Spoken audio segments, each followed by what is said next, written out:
Chris Stowell, Laura Pioli, thank you both for joining me to talk about, among other things, the state of the marketing industry. I'm not going to use that as the title, don't worry.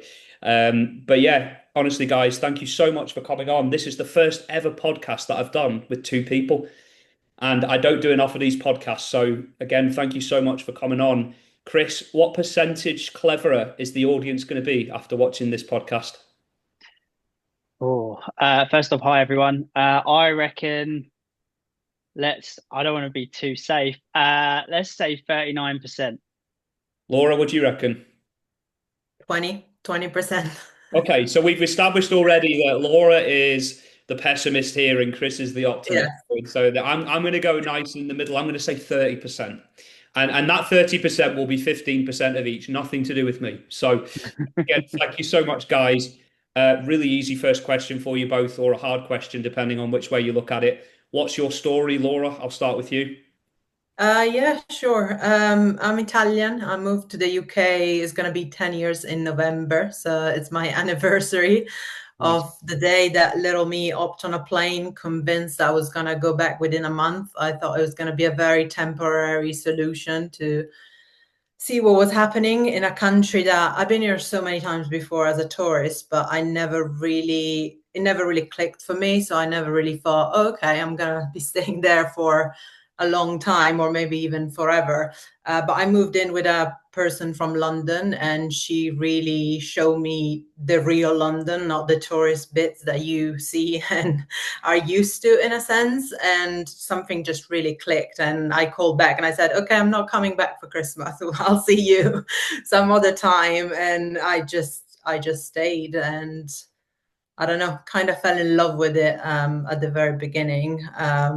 My background is journalism and media marketing, which is in Italy for journalists, you need to know someone. So it's not that easy to even carry on in that field. So I decided to move more into media marketing because it was a way of telling stories somehow without really publishing a book, which is still is my intent. Eventually, when I'm 70, I'm going to publish my memoir and I'm going to piss off a lot of people that maybe will still be alive. Who knows? Um, but that's how I really fell into it, because I actually started as a writer, then I moved into journalism, then I moved into media marketing. And I was a really big lover of storytelling. For me, it clicked like my obsessions. And I thought I was insane for a lot of my lifetime, but then I went to the school that is specifically for writers and journalists, and the first thing they asked us was, do you have obsessions? And I was like, yes, many, so I'm not insane. Many obsessions. And then it clicked that it was just what it was meant to be, and I was meant to be a storyteller somehow. Yeah, and I mean, obviously, when we put this episode out, people can connect with you on LinkedIn and see more about your background. But I Yeah. mean, you work for some unbelievable companies. Like it's on your strapline on LinkedIn. I don't want to embarrass you by saying that, but some of the companies that you've told stories for, it's unbelievable. I mean, do you want to give the audience like a breakdown of, some of the experiences you've had? Whether it doesn't even necessarily need to be for the big companies, it could be for anybody. But I mean, you've had such a varied career and such an interesting career. I thought, first of all, it was absolutely hilarious for the chubby, fat little girl that hated sports to end up in sports marketing. I thought the irony was simply fantastic because I never done a sport. My mother pushed me to try every single sport in the world, and I was like, no, I'm staying on the couch. Thank you. I'm not interested at all. This is too much effort for me. I pretended to be ill every time there was some sport that I needed to do. So I ended up very casually actually into this role that they didn't really put out who it was for. And when they said it was football, I thought must be an amatorial thing, is something not official. And then when I actually got the role, they just throw it to me and it's like, this is for the Serie A official YouTube channel. I was like, our league, Serie A, as in the official league. And they were like, yes, it's the official YouTube channel. I was like, okay, this is no pressure at all. I only have all the millions of mail in Italy that they're going to hate me if I do any mistake on this, because the responsibility on my shoulder was insane. And also the other half hated me because they wanted the job. So for a woman to land a job of that caliber was already pretty fantastic. And then I've been to the FA, to McLaren, to Eurosport and Warner Brothers and many other clients along the way, but some really phenomenal sports marketing for storytelling is the absolute best. I think it's really fun. Yeah, and I must admit, and I'm not just saying this because you're on the podcast, I am quite an avid watcher of the Serie A YouTube channel, and I have been for years. So whatever you were doing in the background all those years, it was working. It was a really amazing channel. I mean, there's so much to unpick there. But I think, Chris, if I go over to you, I think one thing that you and I perhaps want to make sure we don't do today is get into Laura's memoirs in a bad way. If we get in there, we need to make sure it's something positive, or we just don't get mentioned at all. Either one's fine. I just don't want to get any bad mentions. So I think, as long as you and I behave ourselves today, we should hopefully be on the right path. But I want to find out a bit more about your story, Chris, and what's brought you to where you are today. Yeah, cool. I'll definitely try and behave myself in all the way. So, oh God, I guess my background, where am I from? Little old me. I'm a country bumpkin at heart. I grew up way, way out of London, deep, deep southeast, but more into Kent in a little village called Biggin Hill, if you know that. It's got a little airport there. Yeah, pretty standard growing up.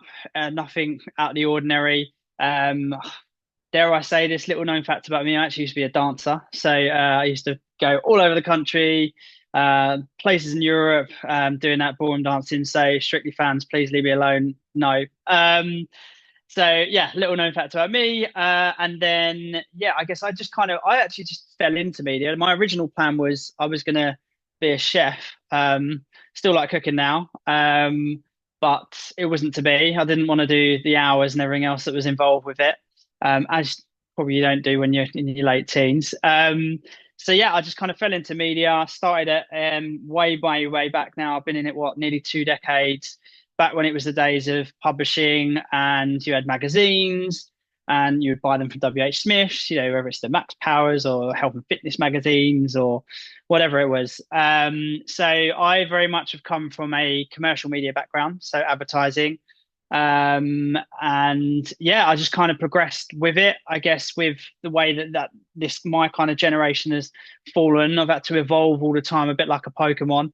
And we've had it where, social media became huge. And then obviously the way that Instagram works now, and now we've got TikTok dances and it's programmatic advertising, this whole plethora of things that we've had to get our head around and grown with. But my career stepping stone has generally been from those kind of big time publishers. I was at IPC for a while and Dennis Publishing, which forever will hold a place in my heart. Funny enough, I met my wife there.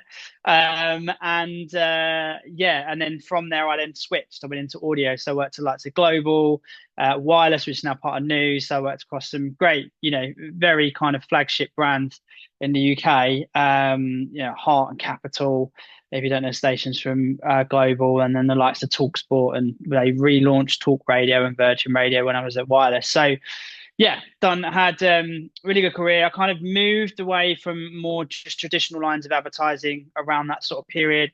Got my fingers more into pies with kind of partnerships, branded content. But it was the evolution of content at the time, more video centric stuff, and obviously the way that audio changed, and they brought in programmatic buying and trading with that. So yeah, kind of went through that, and then from that point, I kind of then switched, went into more kind of startup land. Much more, like I say, branded content, digital publishing, video, social.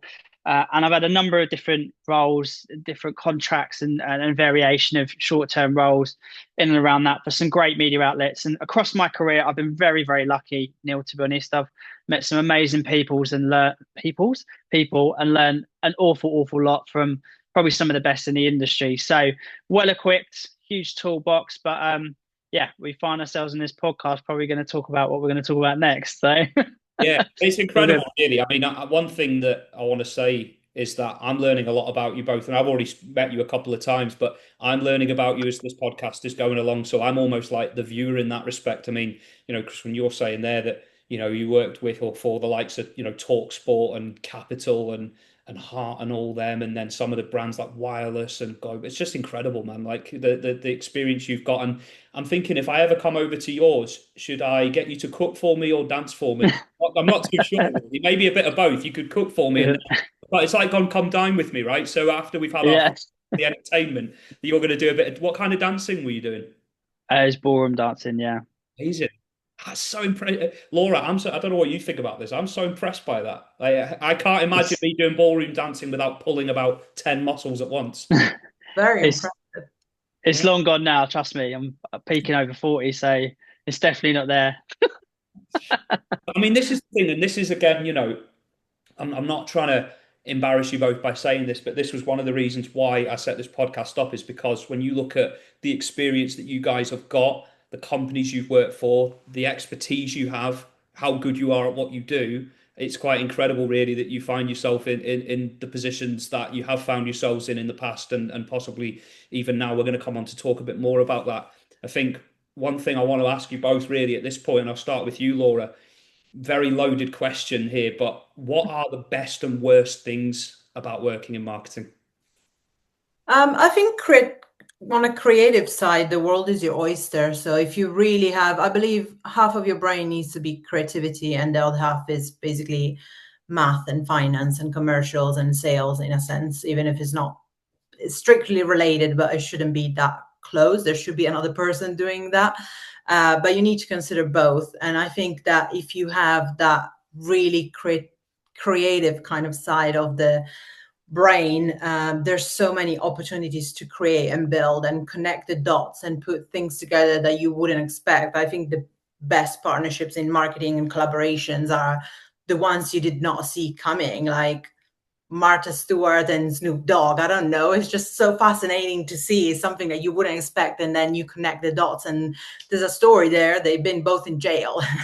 I think it's absolutely fantastic that these things kind of happen, and they make very good marketing.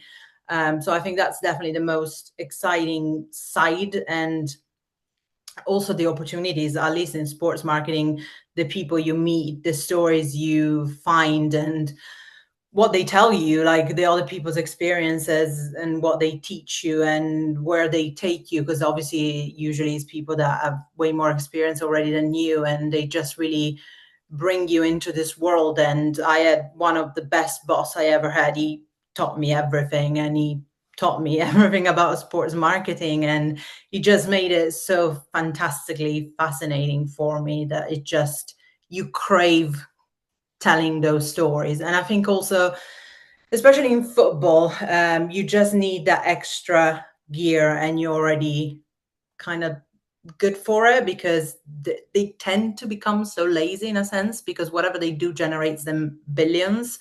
So the minute you bring in a new idea, everyone is just very impressed with it, and they just want you to get on and make it happen, because it's suddenly original and different, because there's a system that has been implemented for so long that they keep to repeat and repeat and repeat. That I would say is all the perks and the pro. Yeah, and then obviously maybe we could talk about the worst stuff all day, but is there anything you'd like to bring up? Anything that springs to mind about some of the lesser aspects, I suppose, of working in marketing, or the less enjoyable aspects of working in I marketing? think, unfortunately, is the ignorance that comes with it. A lot of people really don't understand what marketing is. That's why it's the first to go when they do layoffs, because they don't understand the importance of it. A lot of people just think it's fluff, is social media, it's Instagram. I can do it, she can do it, it's easy, it doesn't take anything. And then when they actually put themselves to it, they're like, oh, it's taking me 6 months to get 3 followers on TikTok, so it's not that easy. And it's like, yes, no, it's not that easy. Otherwise everyone would be doing it, and we all be Logan Paul living off rich of the social media industry. So it's really not that simple. And I think there's so much underestimation in it, because it's due to probably the people at the top of these companies. They're boomers still. So there's that kind of level gap that they still think it's the marketing how it used to be, which is still great. There still needs to be done, the more traditional marketing. But with the digital side of it, they just think it's post a picture on Instagram and that's done. And you said that a bit earlier, I think, about certain organisations in the sports industry, whereas you've said they can make millions or billions through the business they get, and maybe there is that bit of complacency there as well, and they just think, oh, we'll just carry on doing it the way we've always. Yeah, That's where you you're. do the bare minimum. Yeah, you do the bare minimum, and that's the only sport, though, to be honest. The other ones, they constantly try to catch up. One example is rugby, for example. They copy constantly football, thinking it might work for them, and it doesn't. And the rugby fans are furious because it's like, we're not football. We have nothing in common. Also, the rugby fans very rarely are football fans as well. And that model applied to anything else doesn't work, because any other sport, you can't do the bare minimum and it will just generate that amount of money. But a lot of clubs, they just lay low and keep going with whatever they got, because it doesn't really matter. Any people will keep going to stadiums, people will keep buying the media rights, people will keep making programs on it, and it'll never stop in a sense. So. Definitely. Yeah, I really liked what you said there as well about the value of a good mentor. When you're starting out in marketing, I mean, I think of some of the people that helped me, find my way in this industry, and the advice they gave me was just invaluable, and stuff that you don't learn in school, for example, or in the education system. It's so simple but effective. And don't know, Chris, again, if you've had any experiences like that, but I'll put the same question to you. So, from your experience, what have been the best and worst things about being part of the industry? Yeah, I mean, obviously, it's a slightly different side of the fence for me from Laura, because she's very on much more on that marketing side, and obviously, I'm on the commercial advertising, journey really. I think, look, for me, I've always loved what I do. I'm media obsessed. Anybody that, if you ever meet anyone that knows me, they say Chris is just completely, engrossed by it, and I give it my all and coat myself in everything there is to consume about it. And I think where that comes from is because the industry for me is, and although we're probably going to get into this a little bit, and not to have any spoiler alerts, but with community, and I think I'm a very much a people person, and I love the aspect of how media works, and particularly what I do, it's built on relationships, right? So for me, the big positive, having worked with some amazing, incredible people, it's like today, like I'm just WhatsApping and texting people I've just known for years now because of this industry.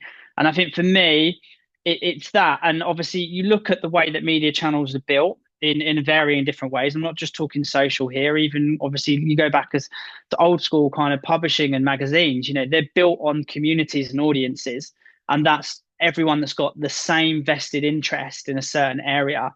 And obviously, everyone that's in the industry that I'm in, that's the same thing. So people, once you're engaged with everyone, it is that example of being able to learn and grow and move and manipulate the industry that we all love together.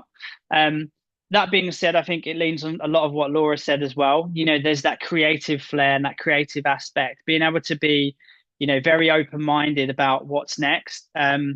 Again, not just talking about myself or like praising myself, but it's about being that challenger mentality. And I think I love that aspect of particularly what the side of media that I've been in, that we've been able to do that. Don't get me wrong, you have to knock down a few walls to get there sometimes, but that's definitely the positive side for me. So, the people, the creativity, the community, I guess less so. And yeah, I don't ever want to be too negative in anything. I'm not trying to swerve or avoid it, but in looking at it, I think there's too much choice as well, because there's so many people and there's so many media outlets and so many people that, like Laura said, you could just set up your own channel on social and grow it as a creator, which is obviously a hugely important part of the whole kind of spectrum of the industry that we're around now.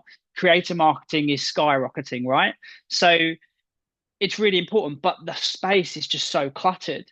So if you're a brand, advertisers then find it really difficult to navigate. Like, how do you then attach or advertise or do branded content or whatever it might be in the right place with the right audience? It comes back to me again to, how do you help them understand the community base? How is it they can reach that audience in the most effective way with the most engaged people? But like I say, that has the negative effect on it, and that's the negative part for me, where it's too overcrowded. And what then happens with that is you then have to have more people, and then unfortunately what I have found negative wise in the industry and I've come across is you do get quite a lot of people out there that want to teach people that have been in and around this industry for a long time, trying to teach them how to suck eggs. And you're kind of like, I get it, face value. I want to take everyone's, opinions and things on board. And there's no right or wrong ever, but there is a certain way and means of doing things quite often. And, when you're being force fed or trying to be told to go that way and that way only, you're kind of thinking, hang on a minute, like, that's kind of looking at it in a bit of a negative fashion for me. So if that makes sense all rounded, that's the kind of positive and negative side of it for me. Yeah, I love that. Especially the bit about, teaching people to suck eggs. And I mean, all three of us know, and I know we're all in different kind of parts of the industry, I guess, all three of us. But there is a lot of that out there where, there's this attitude that pervades throughout the marketing industry, really. If we've always done it this way and this has always worked, so we're going to continue doing it this way. And there's not always that kind of open-minded thinking. Like, I've worked with people in marketing teams where the strategy's been the same for like 5 or 10 years. And also they try and be all things to all people. So this is where I come in, I suppose, as a copywriter and content writer, is like, if you try and be everything to everyone, then you're nothing to anyone. I think that's the figure of speech. But is that, were you going to say something else? Yeah, just not to contradict myself too much, Neil, but like, you look at that in itself anyway. Sometimes the solution actually is, if it's not broke, don't fix it. Right. So there is room to say, well, it just needs to stay the same. So yeah, it can kind of almost contradict, but I think that's the bit that, like I say, I love about the industry, and you can get that diversity through it. And I mean, that's a hugely important part of all of this kind of marketing media Yeah. bubble, to have that diversity, having that there is hugely important to bring the best ideas and the best game changing stuff, whether it's a written piece of content, whether it is a new concept on a video, a new strategy, a new way of trading, whatever it is. I think that's the stuff, that's the nugget, that's the little gold bit that I think everyone just wants to thrive on, but it's not prevalent enough right now. That's some of the problem for me right this second. But yeah, or maybe I'm just not being able to see it at the moment. So Well, sadly. I think to be honest, it's sometimes nice when you have an idea years ahead of time and then it comes into fruition, sort of thing. Like, I was reading an article on a site called Backlinko about how to write content for LLMs, and it was like, write lots of FAQ based content where you answer common questions. It's like, I was doing that 8 years ago, and I don't know how Yeah. people weren't doing that until now. So, sometimes you can see these things and they seem like common sense, but as we know, common sense is not that common. I'm certainly lacking in common sense in many areas, but yeah, I love what you said there, and diversity is important. We are going to come on to talk a bit more about that and maybe where the industry could get better in the years to come. But I mean, it kind of ties in with the next question I've got written down there is, and again, another very loaded question for you both. Laura, I'll start with you.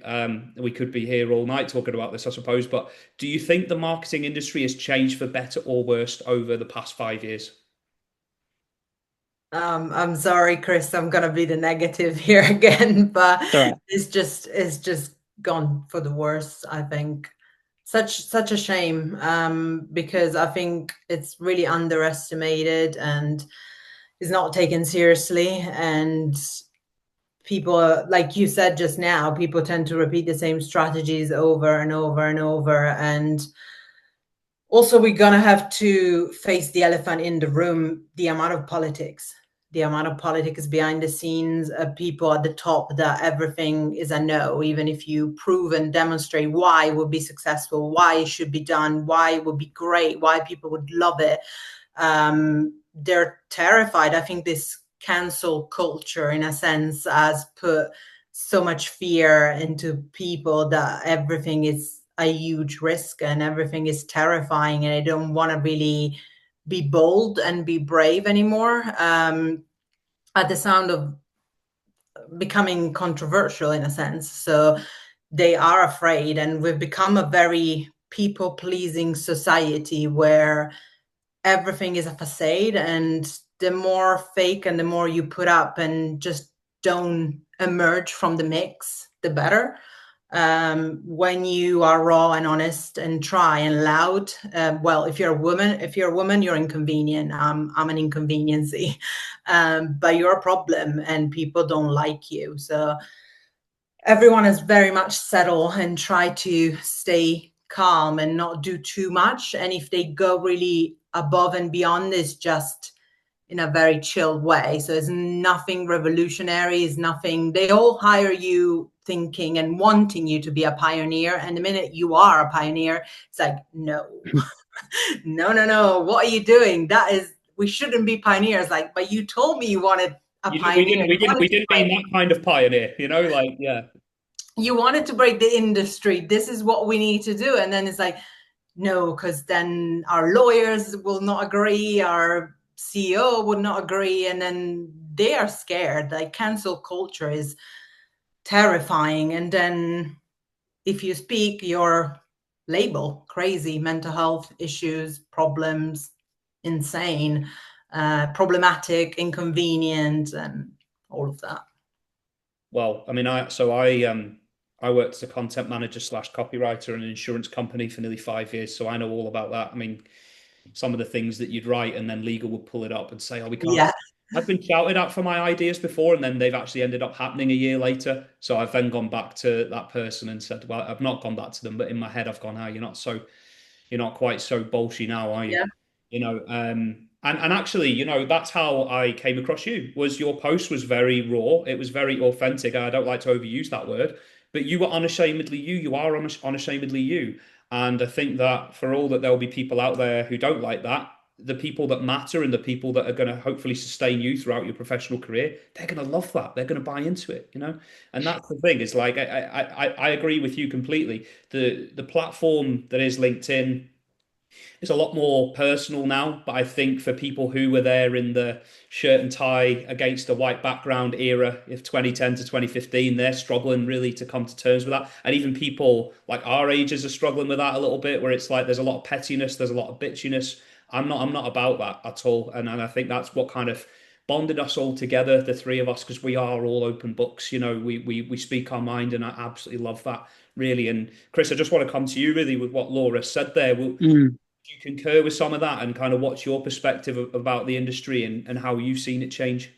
Yeah, no, I do. I mean, look, obviously, like I said, well, I don't mind telling my age. I'm 41, right? So, like I said, I've gone through, like I said at the start, my career has gone through the stepping stones of where we are now in full digitalization of everything, like CTV, the lot. So I've kind of seen it all to a degree up until now, and now we've got AI to try and contend with. I think for me, I think that there's two things that I wanted to pull up on. I completely agree firsthand of there is a lot of how I was trying to think about this earlier. How I pin it down is everyone seems to want to be famous. I don't mean literally like a celebrity, but everyone seems to want to be famous and empowering.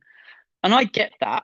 My own personal viewpoint on it and looking inside of me, I might say something like I put a post out the other week, but it took me months to go, I'm going to let my guard down on it. The only reason I did it is because I was like, well, just be yourself, like be real. Like you don't need to equate to being what you're reading elsewhere. And I'm not saying there's anything wrong with it, but we are deeming back what was happening probably, God, in the around the kind of early to mid noughties kind of bit, just after millennium, where it was like clickbait, clickbait, clickbait, clickbait. And I know it's always been around, it's always been prevalent, but that seems to be a thing now because everyone can be their own creator and their own influencer, so to speak, particularly in their career as well, and take charge of it, which I think is a positive thing. But in the same degree, what's happening is people don't really understand it for themselves. They don't know how to be because then all of a sudden, and you spoke about LinkedIn, and I love LinkedIn because I've been on it since day dot, but the way that it's going at the minute and a lot of what you see in there, it's like, it's a popularity contest. And I'm like, well, I don't really care if I'm popular or not, like at all. It's not what I'm about. I'm like literally there for people and empowerment of people. As I say, I need help at the minute. I need to find a job, right? Case example, like the only way I know how, other than doing the traditional methods, or obviously now, like, you get all this advice, fine tune this and do that and change this. And yeah, cool, got that. I'm in a creative industry. I know how to be a little bit creative if I want to be, but it's I just need people's help. So like that whole area, I completely agree with. There's a lot of fabricated nonsense. People putting things up that I know they've either copied off someone else or they've just gone into AI, ChatGPT, pulled it off, bunch of this. Cool. Well, look, statistics and data are really important to validate anything that you're talking about. 100% agree. That's how I've come up with creative concepts at hundreds of different, places and campaigns and businesses that I've worked in. You've had to back it up with data. The reason we're saying to do X, Y, and Z idea is because it reaches this, does this, does this, does that. So that's really important. And I think that can be, that should back up what people's points are, but not just literally like reeling it off for the sake of going, I need more likes, I need more traction, I need more impressions. Like, I don't know, maybe I'm just sounding a bit older now. I don't know. Like, I've built a great, what I'd say is a great little network, but they're people that I know, you know what I mean? That I can reach out to these people. They're not just all randoms. Obviously, granted, there is a load on there, probably, contradict myself a little bit, but they're people that I've either come across or tried to engage with or, that type of thing. But I think the whole industry itself, in terms of answering how it's kind of changed in the last 5 years, there's a lot going on, particularly in the commercial advertising kind of area and media agencies and all of that. They're all consolidating now. That's a huge topic that's been floating around a lot. That the way I see it is the whole industry is on its feet a bit because it's fractured, and it is a knock-on effect. I'm the most unpolitical person going. I have no interest in it. I don't even watch any of it, really. I should at my age, but I don't. The state of the country and the way that everything is currently in the UK is having a massive knock-on effect to it. So I agree with a lot of what Laura's saying, but in the same degree, if you look past it, it's probably like businesses are really nervous, like they don't know what to do. And what they do need to then do is trust in people, that people can pull them out of it. But what they then are doing is they're backtracking themselves because they're scared, because they don't want to do that. They don't want to then put trust in. And I get that. They don't want to then put trust in, say, new people or people that might know a little bit about it, because they don't really know them and they don't know if they can. But the whole nature of it is a knock-on effect. It's a big filter down from the economy, right? So, and then what we've noticed in the last 5 years is with the media industry, it's just become fractured in lots of different areas. The way that traditional media formats have kind of condensed down a little bit. We've lost some along the way, some businesses along the way. There are certain media channels in my world that still remain really strong and statistically do really well in terms of deliverables, things like out of home. TV has had an absolute onslaught of a battle for the last 5 years, with the way that it's obviously gone now to full digitalization. Audio, similarly, podcasts have started knocking on the door. It's challenged traditional radio. That being said, if you are into radio and you look at radio stats, that would say completely otherwise, that the whole of the UK is still listening and tuning in. So look, there's a multitude of things. You could be here for hours layering it off, but I just think that generally speaking, for me, the industry itself is fractured. Too many businesses are now, obviously, well, not too many of them, they're consolidating, particularly the big media agencies. So what happens when they do that? All the other kind of smaller companies, the middle-sized companies, SMEs, they're all going to carbon copy it because they have to. Brands are taking more stuff in-house, which I think is actually a very good thing. And it will lead to more opportunity in the long run. But like I say, then you could blow it up. Not to repeat myself, the state of the economy is massively quashing that. And that's making it a big problem. So that's what I think's happened probably in the last 5 years for me. That's a bigger picture. And I think I speak for all three of us when I say I would not want to be a 21, 22-year-old trying to get into the industry now. No. There's smoke and mirrors, there's a lot of politics. So such a great answer you gave there, Chris, and I'm sort of trying to unpack it, and I'll try and express my thoughts in the most eloquent way I can. No, really good. One thing that really kind of pisses me off about the industry is there's a lot of problem-based content as opposed to solution-based content. So here's something that's going wrong right now. But if you're a young person in the industry and you just want to learn how to hone your craft and learn more, LinkedIn is not a very helpful place to be, in my opinion. When I see all this content out there, it's like, you're doing it all wrong, you're overthinking it. I see posts like that all the time. I know everything about my industry. Aren't I amazing? Look at me. I absolutely hate that. I hate all of the fluffed up numbers, all of the made up stuff that makes you think this is the norm and I'm underachieving. Like, I get sucked into a really negative vacuum of thinking, and I'm Yeah. 35. So if you imagine someone who hasn't had nearly 15 years in the industry like I have, or who hasn't had the experiences we've had, who are impressionable, I think it's really easy for them to get sucked into it down a rabbit hole. Then you worry about the new talent that's coming into the industry, and it's not so much about coming into the industry. Marketing will always sell itself, but you think, are then people going to stay in the industry very long? Because I mean, I'll be Yeah. honest, we're all on this. We all have our own frustrations with the industry on this call, and sometimes you think, do I really want to stick with it? Well, I mean, I'm this far in now, and you guys are this far in. I mean, we're all good at what we do, but it's like I just feel I, like it can be a very dangerous place to be sometimes, you know? it's if you don't mind me just interjecting a bit, it's look, it's a really difficult one because I think that exactly as you said, for me, and it's all I've always been like this. I think it's maybe it even probably comes from my background, from my parents. You know, for me, it's about lived experience, right? A lot of the knowledge that I've got on my base, and if somebody wants it, great. If they don't, cool. Like I'm also cool with like I'm not precious, but it's about lived experience. And now I always say this, and I've said this in interviews, like I can only say what I know.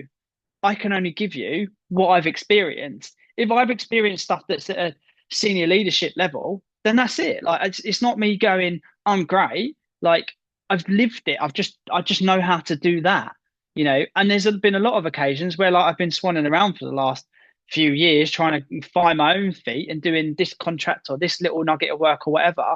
But I've learned new skills, but I've just done it for, because it naturally has happened. I'll give you one example. It's a little bit obscure that's slightly relevant to this in terms of content and how LinkedIn's massively shifted with exactly what you're talking about. And where it applies and it really helped. I noticed it helped particularly with what we used to call execs. When I worked at Wireless, like TalkSport, we used to do a thing. It was a little bit cheesy, but it was on a Friday morning. We used to call it 21 seconds. So it was like the So Solid Crew song, right? 21 seconds. You'd have 21 seconds to flow, literally, and you would have to give some really useful piece of industry information in that 21 seconds to the rest of the sales floor, the commercial floor.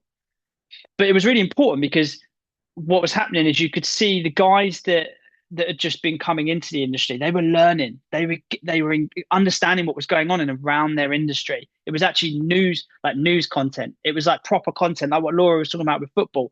Content that's relevant, content that's happened, you know, news stories, whatever it might be.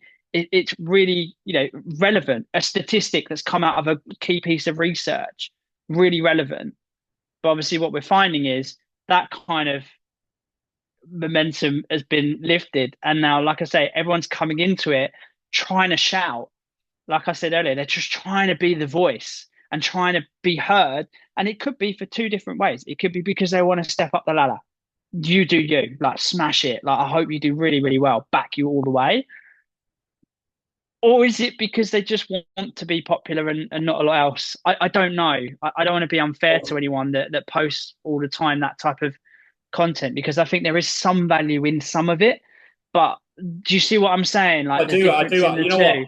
I completely agree with you. And Laura, I know you've talked about this as well, you know, with things being a popularity contest and making your voice heard and actually, you know, cottoning onto what Chris was saying there about, you know, useful exercises. You and I have a like a journalistic background as well, so you do. It's very cutthroat, isn't it? Like you do learn a lot from that. But when you get into that industry, for me as a young journalist, I really struggled with that. You know, realizing which bits of advice to take on board, which bits of advice, as I said before, smoke and mirrors. You know, it was always the case of who shouted the loudest wins. You know, I mean, you've got quite a few stories on that, I think, from what you've talked to us about before and what you said earlier on in the podcast. I'll actually give you another point of view, and that's where I've come from, and that's why I've used the internet since a very young age, as soon as it came out, and started being on it. And funny enough, always been pretty successful at it. Where I was coming from, and that's why I did LinkedIn. That's why I did a Facebook group when I was 15. That's why I've done my TikTok and everything else. For me, it comes from a point of loneliness. I was never lucky enough to have a good support group around me. So for me, going to the internet, it was always a point of like, okay, no one in my real life understands it. And I always found people on the internet getting it, strangers. And then suddenly they were supporting me and cheering for me and understanding. But it wasn't really I want attention kind of thing. It was just a search for empathy and really trying to be understood and relatable somehow. And that's what the success of LinkedIn was, because I was raw and transparent. I don't mean it in a bad way, but I don't have that British barrier. I don't care. I don't want to be liked. I don't need to be liked. I'm not people pleasing. Most Brits hate me because they're terrified. They're like, what? Why is she saying all these things out loud? We don't discuss these things. But it really came from a lonely place. And that's what I really tried to tell all the people that were struggling to expose themselves, is just try to be heard and try to be part of this vocal chorus, in a sense that we're trying to get somewhere. And maybe the more people will speak, the better we have a chance of being listened. And then it came from a place of advocacy. I fight for fairness and morals and values, and what's not fair, it drives me insane. Like, that's the point of having so much empathy. Like, I don't live easily. I pay a price. The price I pay daily is insane, with first of all being aware of how much I'm not liked, because I'm so raw and honest and transparent and in your face as well, because I don't shy. Like, I have strong opinions and they're very, very strong, and sometimes they can be a bit extreme in that sense. But at the same time, I really want to try to push everyone to speak up, because the system will keep failing us and will keep being unfair, because people don't speak, because everyone is quiet, because everyone bends down and does what we're told. And I think it needs a revolution somehow. And if people don't want to, I don't think it should be about attention. I don't think it should be about becoming famous. I think it should really be, at least where I come from, it really comes from a place of loneliness and trying to be understood. But at the same time, let's fight together, because they are taking away our lives. Like, I don't envy either those people that just finish university. I begged my brother to not go into marketing, and he did go into marketing. I was like, please. I told you from a good place. It wasn't because I don't want you to follow in my footstep, but it's just not the great time. And he straight went into, I was like, I think I don't know what world they're gonna find. It's just terrifying, I think. I think with everything that goes on in the marketing world and in the business world in general, I'd say it's more important to be like the three of us than to be like anybody else, because at least then you stand half a chance of enforcing positive change and you're liked by the right people. I think that's the key thing for Yeah. me. For me, I'd rather have 4 or 5 clients for my business who I know I like and who buy into me than 10 or 15 who toe the line and who I have to adjust my ways of working for. I get told all the time on LinkedIn, "Oh, I love your post because you're dead honest and you say it how it is." It's like I'm not consciously doing that. I'm just Mm. being me because that's all I've ever known. But I'm not trying to think of Yeah, like this is going to be controversial. Controversial is one of my most hated words. I don't know again, I don't know, Chris, what your perspective would be on this, but I just think, well, again, I'd rather be liked by the right people and just saying what I think, as long as I'm not hurting anybody. This is the thing. You actually, the funny thing is, I do think when you go on platforms like LinkedIn, like Twitter, like TikTok, or even in the workplace, you see people hurt others. They just do it in a much more conceited way. But they you would never necessarily deem them as being controversial people, but they're nasty people. Whereas I don't, Laura, when you think about you, for example, I don't see you in that way. It's just all you're doing is giving your opinion like anybody is entitled to. But I mean, Chris, I don't know what would you say to that? I mean, I would say, again, it's important to be liked by the right people, whoever they are. But I mean, I don't know if I'm talking bollocks or if you've got a different perspective. I was just trying to unpack it a bit. I think because authenticity for me is like the key thing. Laura's obviously very authentic. She's herself, which is a very incredible asset to have as a human, right? So, and you've obviously pulled me onto this pod, Neil. So I'm built on the same values. I'm grounded. What you see is what you get. I'm a little bit raw, a little bit rough around the edges. Boilers from like South London, Kent, whatever. But I just say it how it is, and I'm not afraid to be who I feel like I should be.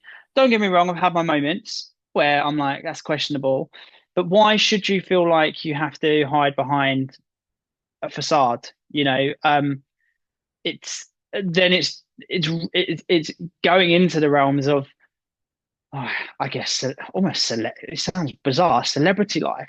I don't think that half the celebrities you see, the ones who they are that are themselves, half them that you see are the way that they are outside of who they're being in front of a camera or anything. So it's that kind of play on it. But um, yeah, look, it's hard because the way I'm trying to unpack it is that everything is right. We each other long. The point is, everyone, when it's talking about, say, written, worded content, where you're looking at Twitter or a post on Instagram, it's all behind the screen. There's a wall there.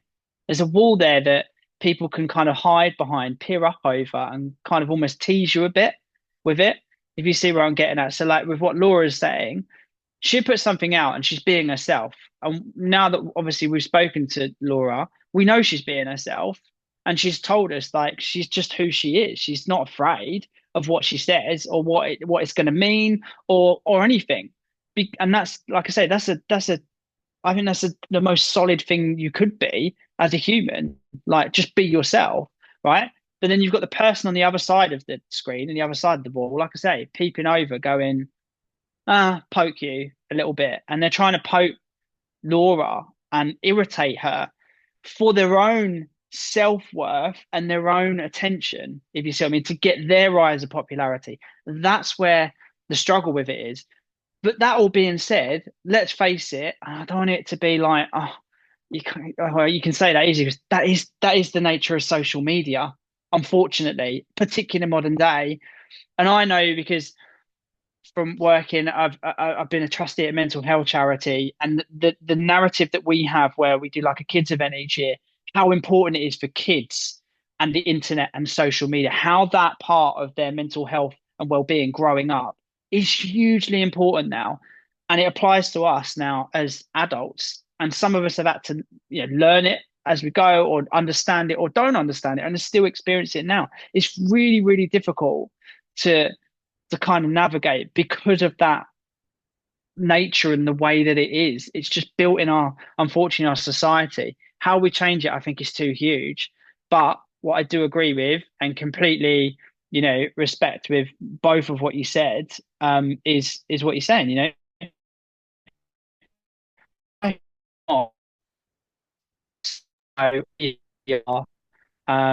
like, why does it, that's the question of it, why does it matter that you have to be a certain way or put a certain thing in your content for you to get traction, or for somebody to give you a thumbs up emoji, for example? It's bizarre, like, but I don't know what the answer is, because I've experienced it kind of myself.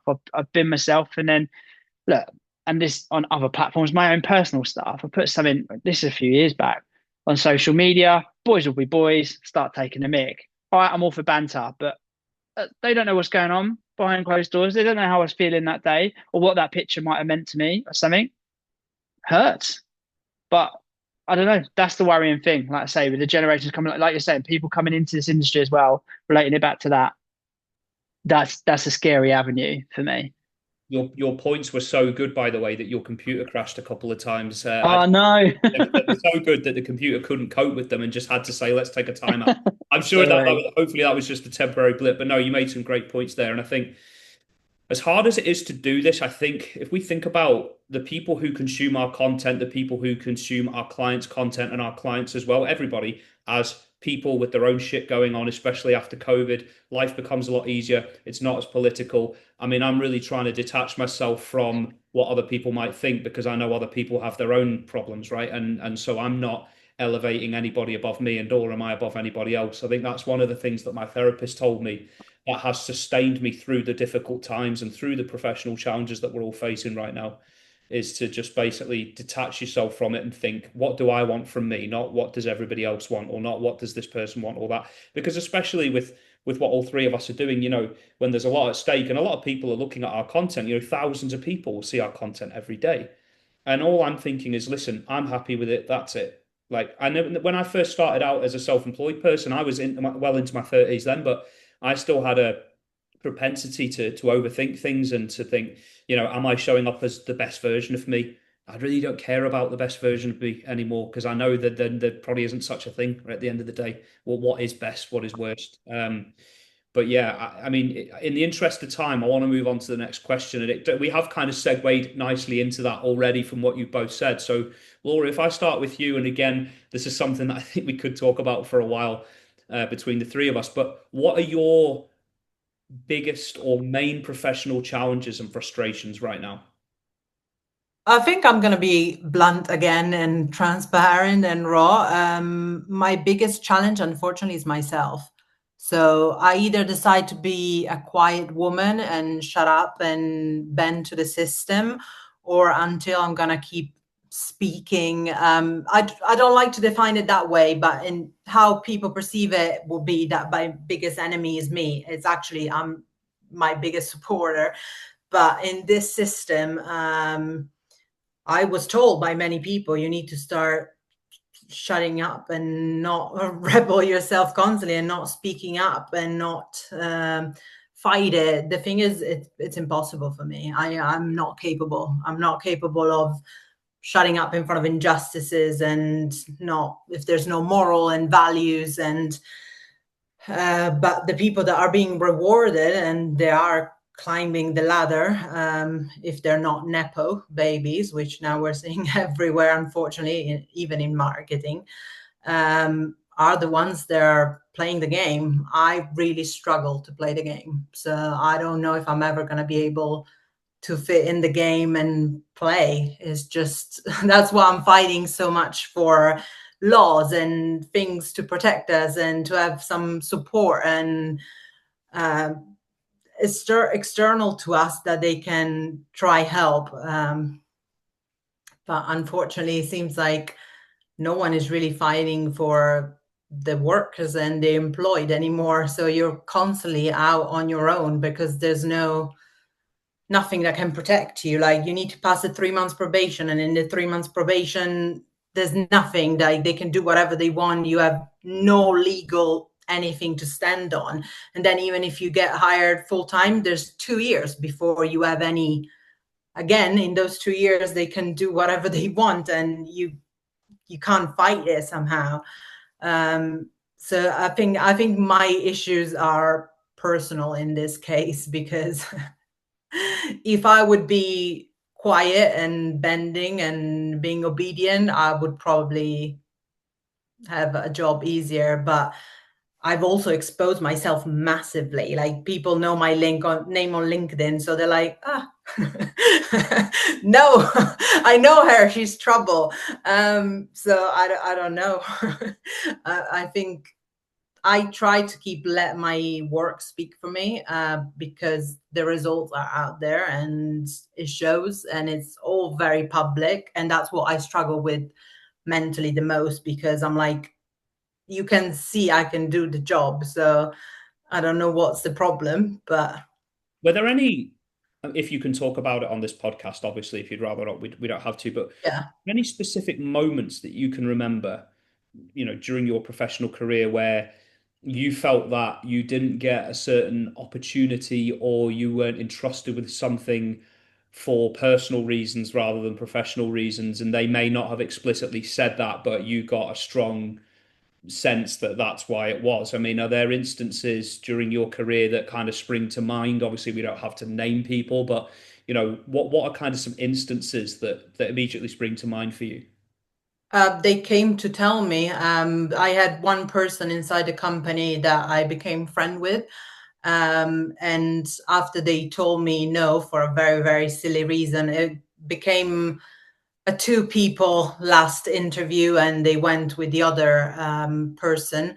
And then very bravely, because that was the only ever time that I was told what was the real reason, he called me on a day off, so no one heard him or anything. And he said they weren't going to go with you because they realized within 20 minutes of you talking that you were going to take his job within 2 months.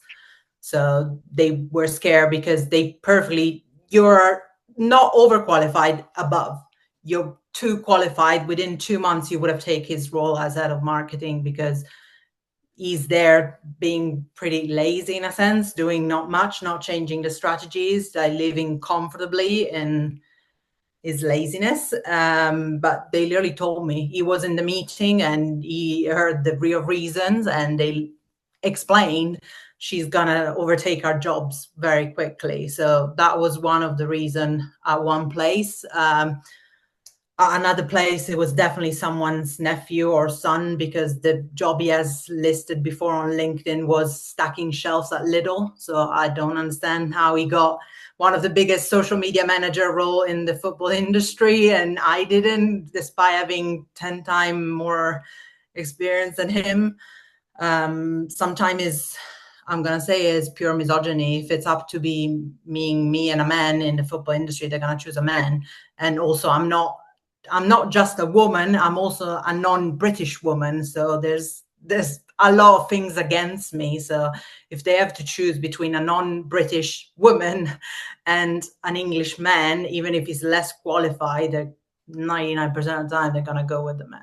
I think that one thing that I think kind of ties in with what both of you have said throughout this podcast, and I'm paraphrasing someone here, so I'm going to credit him. It's a guy called Mitch Sullivan, who is a copywriter for recruiters, and he Okay. regularly, I think he has his own podcast, or he regularly appears on podcasts. He's very good at what he does, and he basically said words to the effect of, people are often promoted into senior roles based on the ideas, beliefs, and values that they convey, as opposed to their competency in that role. It does come down to politics. It does come down to aura. And unfortunately, in our industry, not only the person who shouts the loudest, the person who's just the best blagger gets the opportunity. And somebody like you, who's very intelligent, very articulate, because you may rock the boat in some people's eyes, then you don't get certain opportunities. But I mean, you have it. Obviously, you've had amazing opportunities throughout your career, but there's been plenty of other times where you haven't, and that seems innately unfair to me. And I don't want to get into the nepotism things. I think we could probably do a whole podcast on that. I have had direct experience with that before. Yeah, but let's park that there. But I mean, Chris, I'll come to you on this. I mean, from your point of view, what are your biggest personal and professional frustrations right now? I mean, oh God. I was trying to still think on kind of a lot of what Laura said. It infuriates me, all of that, massively so. Because just because I see everyone as equal, no greater, no worse, just me as a person. Um, and yeah, certainly in a working environment, it's infuriating. And I know it's a huge topic in football. With what you were talking about, Laura, and I'm sorry you've experienced that, because you don't deserve it. You're clearly very talented, shit hot at what you do. So, all I would say, and it's kind of advice, but I think of it as how I feel about these situations as well, or what I've certainly learned, like a wise old owl, in the last, probably 5 years, I'd say, turning the page for me hugely. I had a chat with one of my great mates. I don't mind naming on this, called Matt Lockett. I'm sure he'll watch it at some point. We had a chat. I was struggling a little bit mentally. Like, I've always been all right, but it was just kind of one of those periods where I was having a dip. Um, and it was along the basis of, uh, don't let anybody else define you. Literally, categorically do not let anybody define you. You are who you are. You're a special individual. And for the reasons that you need to have your own kind of belief in. And it's not coming down to being arrogant and self-belief and all of that avenue. It's just like, don't worry about what anyone else says.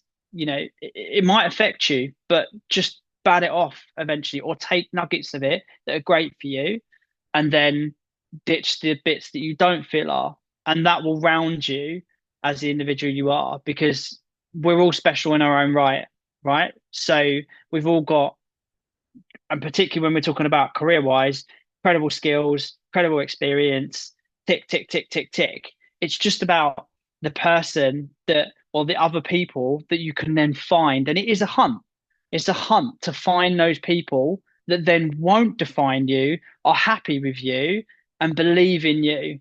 And like me personally, I've gone through shit and back with all sorts. Like I've made loads of mistakes. I've,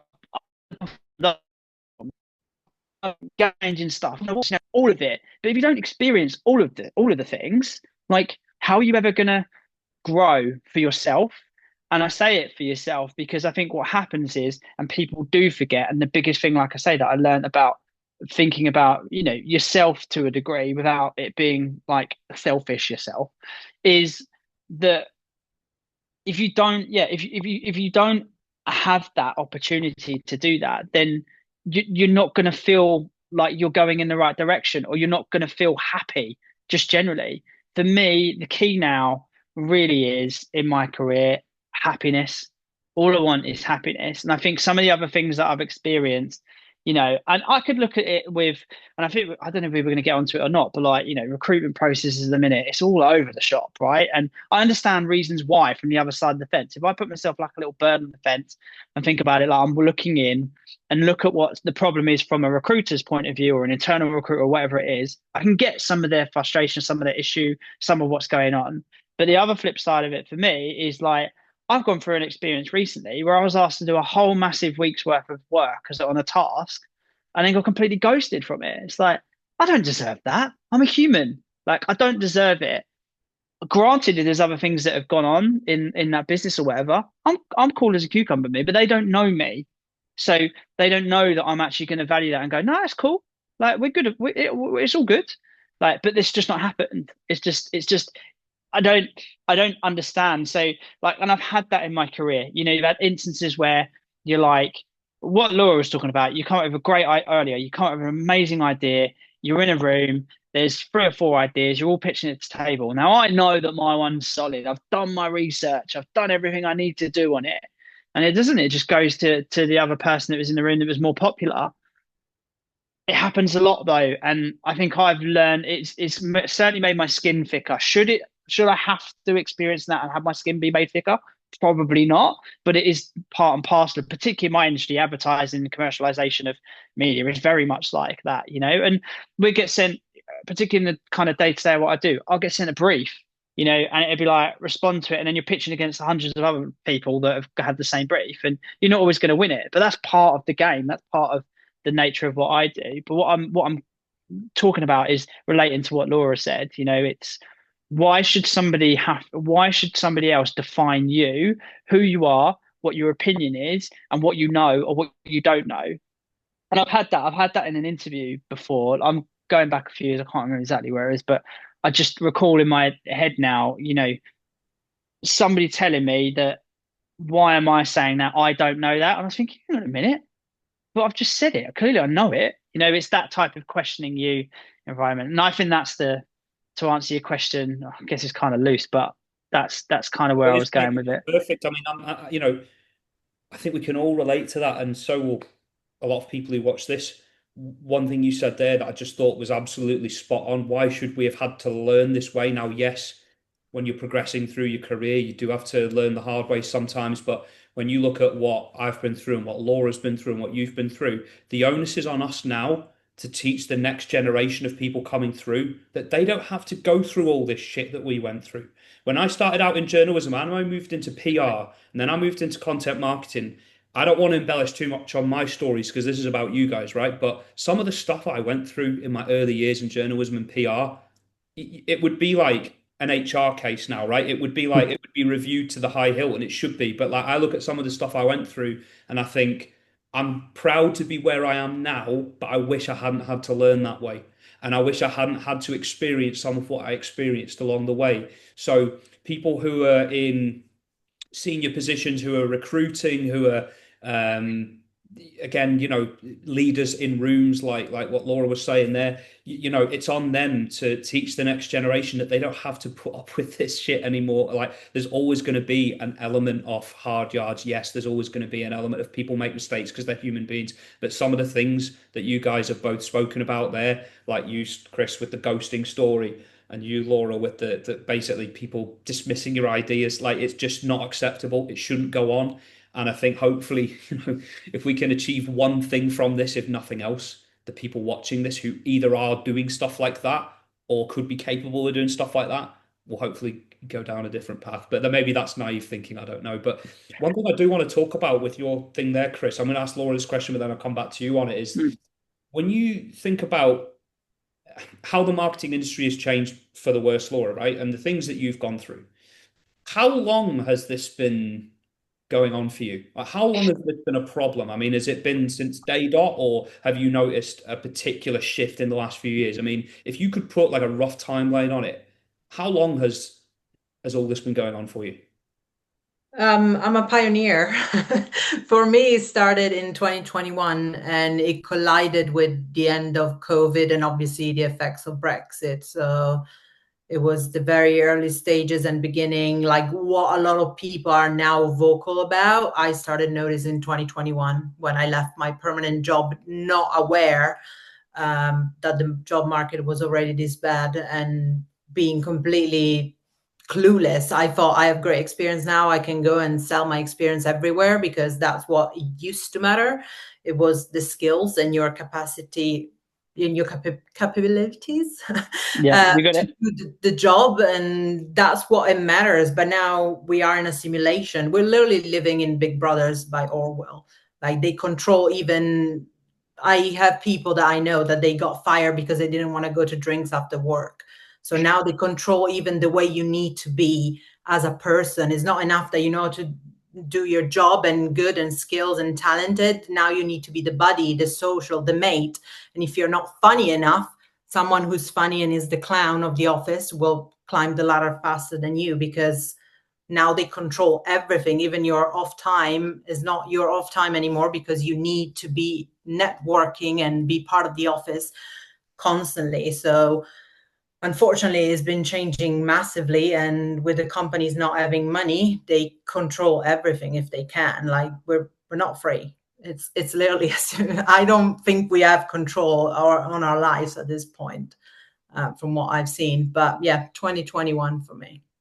It's all right. We're going to start a revolution after this, like you said earlier. That's where we're gonna reverse the last 4 or 5 years. I promise you, Chris. Your perspective. I mean, obviously, I'm just thinking about the ghosted thing that you said earlier. I know you said a lot more than that, but I mean, when did you notice things like that start to happen, and really, how long have you noticed this kind of stuff going on? I I mean, look, I don't want it to be like a big thing because it's something that's happened. There's obviously reasons for it, right? But I mean, all of that for me, and it's hard to answer that question in terms of when all that type of stuff started happening because I've been jumping hoops a bit, probably since COVID.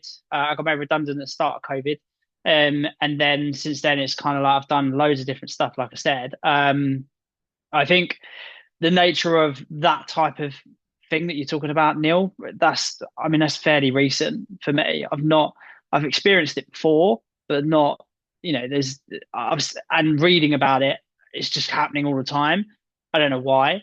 I think I agree with Laura actually quite entirely in terms of, and look, this is big picture stuff, right? There's an effect from loads of different angles of it. There's many spinning plates and many factors that come into this.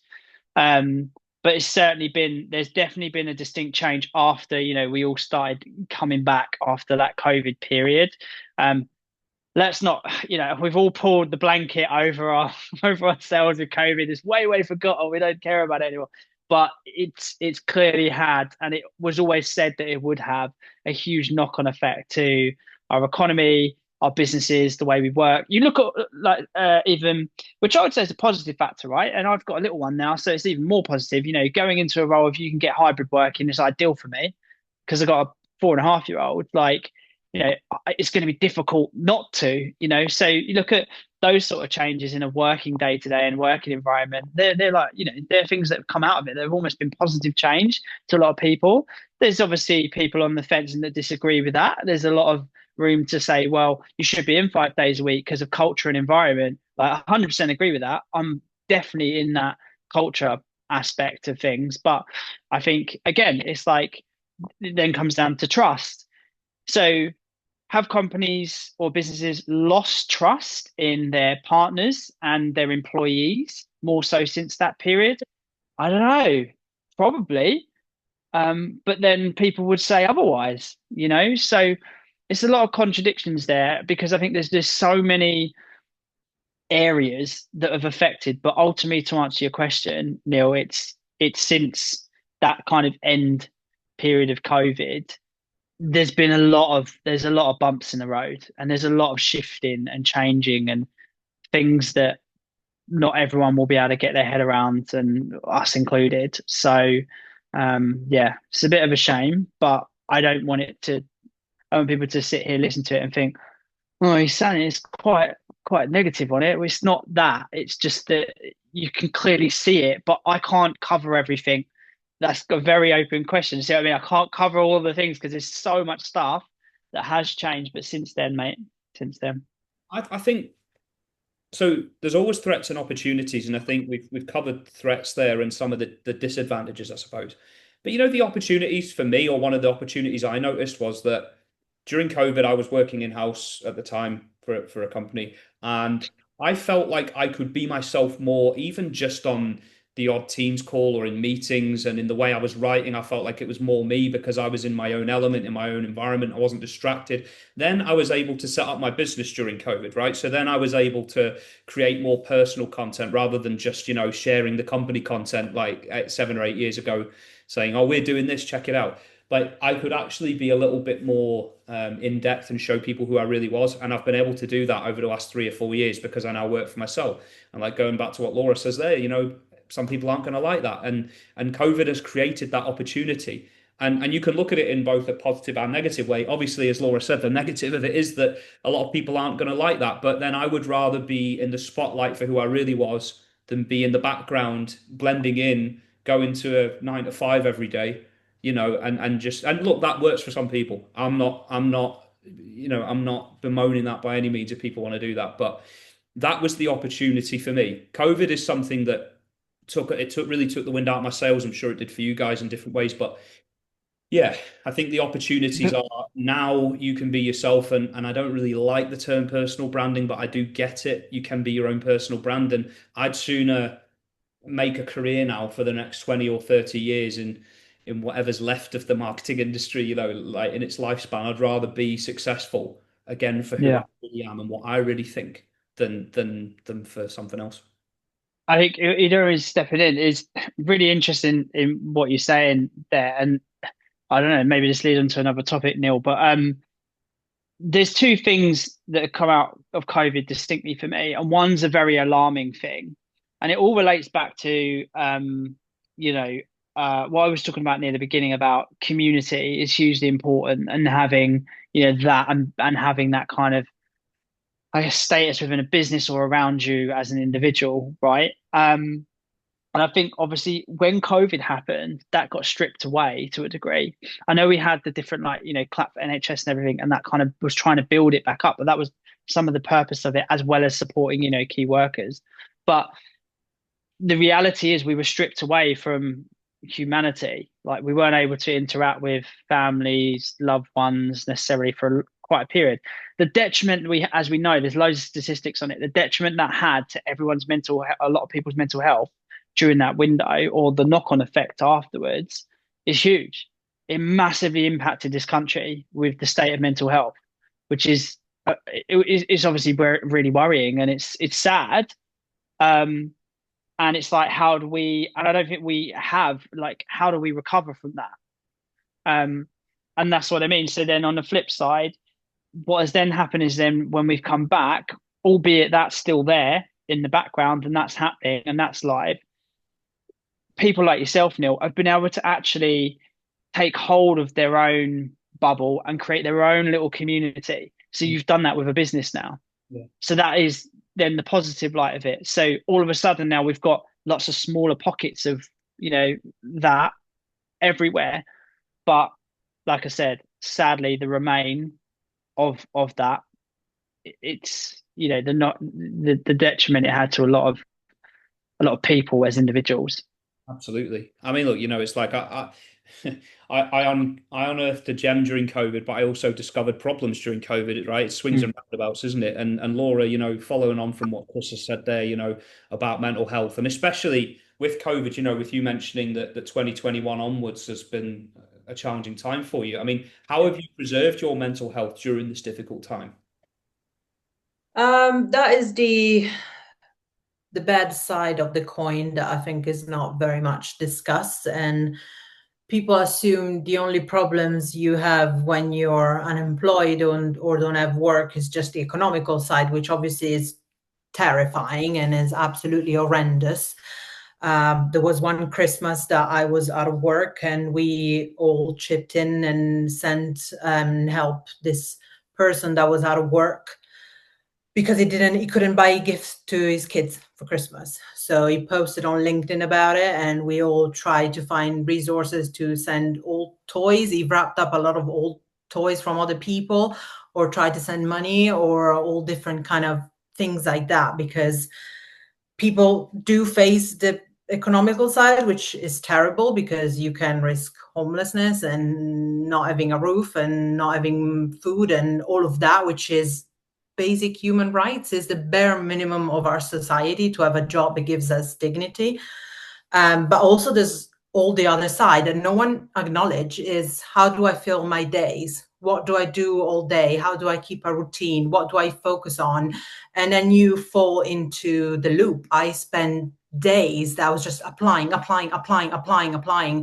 partner was like, I turn around and you're constantly on LinkedIn sending, because it becomes an obsession. And I'm someone that is incredibly proactive, so my brain wasn't coping with that, and it was like, the more you do, the more maybe will happen, the more, and it made me heal. It made me completely sick, in a sense, and it threw my mental health under a bus. Still not well. I don't know how and when I'll ever feel like myself again, to be honest. It changed me completely. I'm not the same person I was 4 years ago. It broke something in me massively, deep down, that I don't know. I can't figure out what it is still.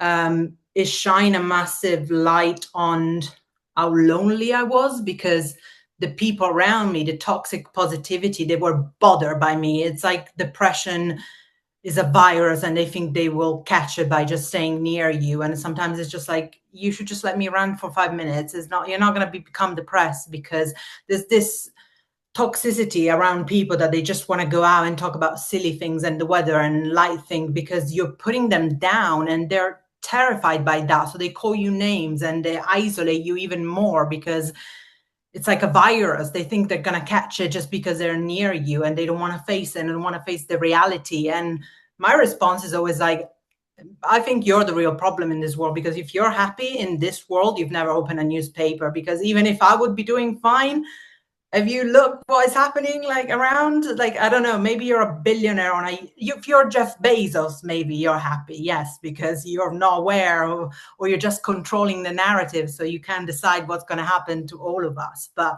I find it insane that you managed to be happy in this world, in this society, sincerely. But it terrifies people, and they isolate you, they push you aside, which is the worst thing, because it's exactly the opposite of what you need. You just need people to understand you.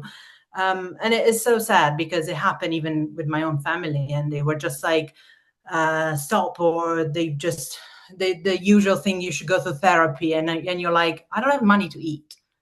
You can't dismiss me by saying you really need therapy, you're going to have a mental breakdown. And I was like, yes, exactly, I am having a mental breakdown, but I can't afford therapy, so I don't know what you're going on about. It's just, it's so terrifying. I think it's you pay a price, and it's very isolating. And when people kill themselves, I'm gonna go there. I'm sorry if it's too much, but everyone shouts, "Ask for help! Ask for help!" I've done it. No one turned up. I'm really sorry, but I've asked for help over and over and over and over, and luckily, I'm one of those active depressed person, so I save myself over and over and over again, and I show up for myself. So I survived it, and I'm made of iron at this point. I'm incredibly resilient, which is a term I hate, because people were telling me constantly, because you're so resilient. It's like, I just want help. Someone help me instead of telling me I'm resilient.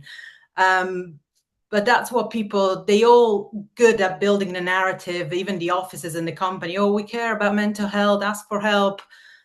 You do. And for me, no one showed up. So I don't really know what's the solution here, because maybe I was just surrounded by the wrong people, but I mean, it's my family, so I can't choose them. I found it very scary, and it destroyed so many things. It's like a machine, a wrecking ball that comes in and destroys the house that you lived in for me, 34 years. But whatever year you're at, and Yeah. it's just terrifying. I find it. Well, I want to say thank you for being so raw and open and vulnerable there, Laura. I mean, hopefully through this podcast and with the conversations that you're having with people on LinkedIn, that different people can show up for you in different ways, even if it's just in small ways. I think that's really important, during this difficult time. And one thing I want to ask really as a spin-off question is, can you remember any particular conversations or gestures or anything that have really meant a lot to you during this period? Things that people might have said or might have done, or anything that really stands out, or just any kind of general advice that you would give to viewers who might be in a similar position to yourself? Um, I think it's very important for the people around you to try to find solutions and not guilt trip you, but find different things to approach it differently somehow. I understand people are not qualified and not therapists. I fully understand this narrative that everyone is putting out, like, I'm not able to help you because I'm not qualified. I get it. But there's other things and other approaches and that you can come up with and try to do. For me, for example, was taking control of my body and my mindset through getting better with food and exercises, etc. And that's something my partner massively noticed. And one thing, when he really felt last month, a month ago or something, that I was really shifting away because I was constantly very depressed.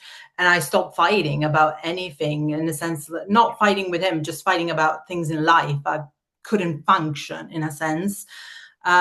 He said, let's find something to do together every day. So now every Monday to Friday, we work out for 45 minutes together in the living room with YouTube videos. He does his weight, I do my HIIT cardio workout. And I think that is some little steps and thing that people around you can try to implement. Obviously not being qualified. He can't save me from my depression. He can't heal me. He can't do much. But with the little tools he had, I think he managed to find something that I'm grateful for. And I had to be pushed into it because I didn't want to do it. Despite doing my runs and finding, because now that I found a routine, I'm terrified of adding anything. I'm terrified of changing something. And I'm someone that really needs to, if I'm in my hole, you need to come down with me and get me, because once I'm there, I've really struggled to get out. So I think he climbed down, metaphorically, and just really said, okay, let's start with this, and that's gonna bring us together. Because I also stopped trying in the relationship. I'm gonna be completely honest. I just gave up on anything, and it wasn't easy to be around me. I am very depressed. So it's just the little things, and I think it's very important also not to judge, because if you've not been there, I really do not wish depression upon my worst enemy, because you don't control it. Like, people tell you, cheer up. I can't. It's not me. It's just, there's demons inside dancing in the fire. And I can't control it. If I could, I would, but it's not that easy. So. No, I know, and I completely appreciate that. We're going to come on to talk about toxic positivity in a bit more detail, but again, really great to hear your perspective there, Laura and Chris. Obviously, this is a cause that's close to your heart as well. Would you want to explain a little bit more? I think you alluded to it earlier about your background in mental health as well, but do you want to explain a bit more about that and really what your journey's been like in that regard? Yeah, sure. Firstly, Laura, incredibly brave. Don't let anybody tell you otherwise. Thank you for opening up. That takes a lot. Like, it's not easy for people to do, and it's great that, and you need to be proud of yourself that you're in a position that you're happy to share with basically Neil and I, who don't really know you too well. We've only met for the last week or two. So yeah, just massive kudos to you. pack that tight in your head, because that's incredibly brave, and you should take that as huge value. Um, Myself, yeah, look, I've had my fair share of battle with mental health. It was a number of years ago. You're talking, I can't remember what like I said, I was saying to Laura earlier, about 15 years ago, I think it was. And I was in a dark, dark place. Pressures from all sorts, which was nuts because I was doing really well at work, and it was like a pressure through working environment. I think it was just me, friends, it was everything all in. I can't remember too well because it was a lot of it was quite dark. Um, but look, fast forward from that a little bit. I luckily, and sorry, Laura, I luckily had, well, similar to um your partner. I had luckily a very good support system around me with a few individuals that I was able to lean on. I had help through the usual routes, through the NHS and some therapy and stuff like that. Um, but I know you hate the word resilient, but Laura, but I'm probably, and because everyone tells you, I'm probably one of the most resilient little bastards going, in every aspect, sport, mind, everything. Things phase me, and I have my moment, or I have my little, cry or whatever it is. But I always ride it, and I always get through it. And a lot of that has come testament from what I did after. So I then spent years and watching videos, having some training, doing all sorts, really, really digging deep to go and try and understand, like, why did I feel like that? Why was I losing myself entirely? Like, I'm talking, I don't mind sharing it, screaming, crying on a bed, throwing myself like around, thinking I just don't want to be here. Like, it was scary stuff. And so I went about it. I was just like, right, well, what do I need to understand? It was like mind, body, health. Boom. Um, Luckily for me, I've come from an environment with a community where I've had lots of friends that then they basically got me involved with what is now a mental health charity, CIC charity called Mentality.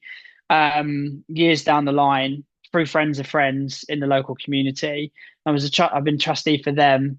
And we do loads of things geared around mental health in terms of supporting it, raising the message for it. I think the interesting thing with what Laura's talking about, and I think the aspects that then come from that, to try and keep it shortened, because I could talk about this for hours, is every situation and every individual story or experience is completely unique. Mental health is a very, very complicated avenue.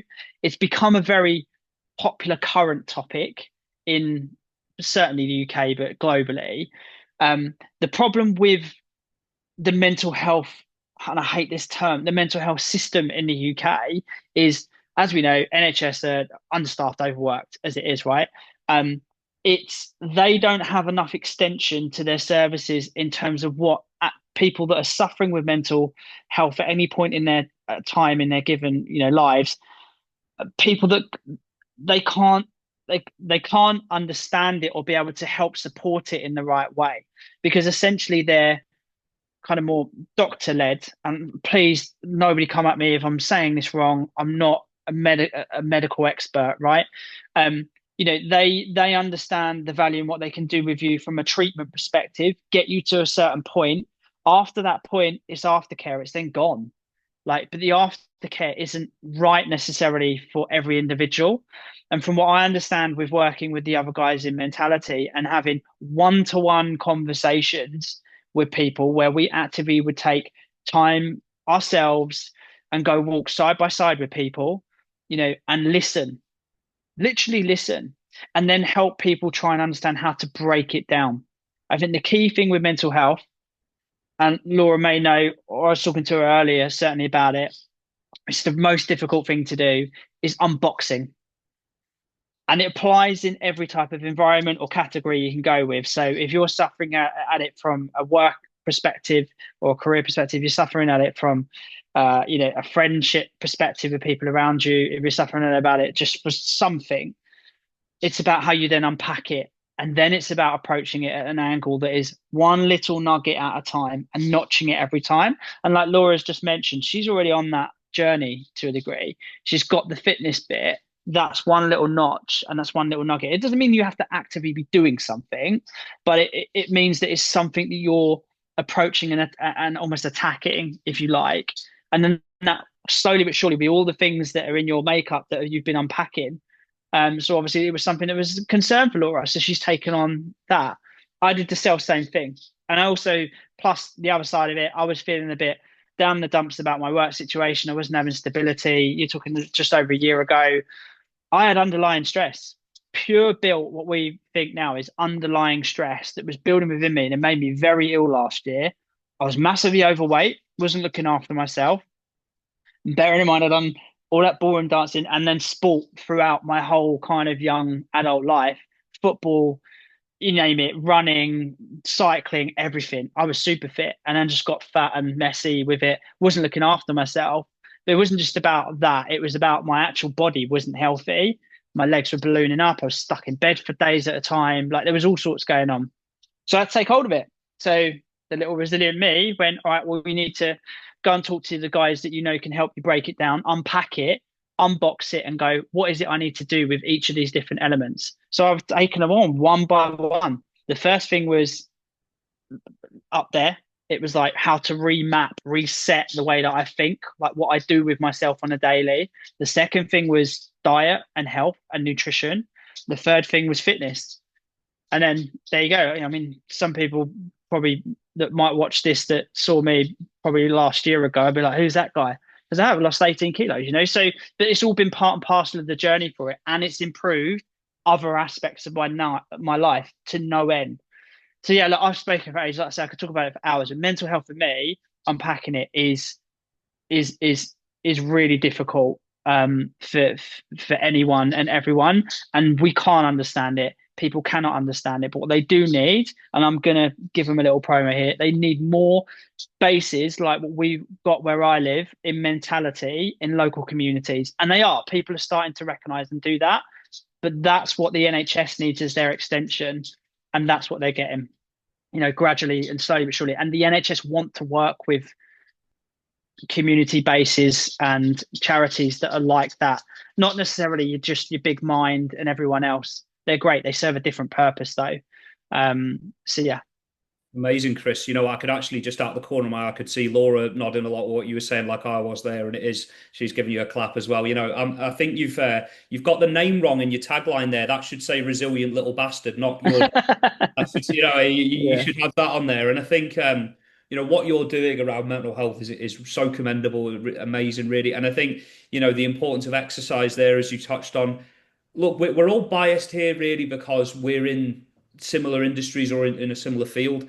But it feels like one of those fields where it really fucking puts its foot on your throat when you're down, when you're not in a good way. It really ups the ante and like you know where it's a bit like again, I'm talking from my experience here, but you think of marketing agencies, PR agencies, we needed this yesterday, politics, low salaries, you know, all the kind of backstabbing that goes on, and then deadlines are so intense, and there's jobs out there that pay twice as much, and you think, why don't I just fucking retrain as like an accountant or a lawyer or something? So it's an industry that when it's good, it's really good, and when it's bad, it can be unthinkably bad at Yeah. times. That's why I think what you guys are doing and just even the step of being candid about this is so important because I don't want to think about this, but we have to just address the elephant in the room. There are going to be lots of people out there who are struggling in silence.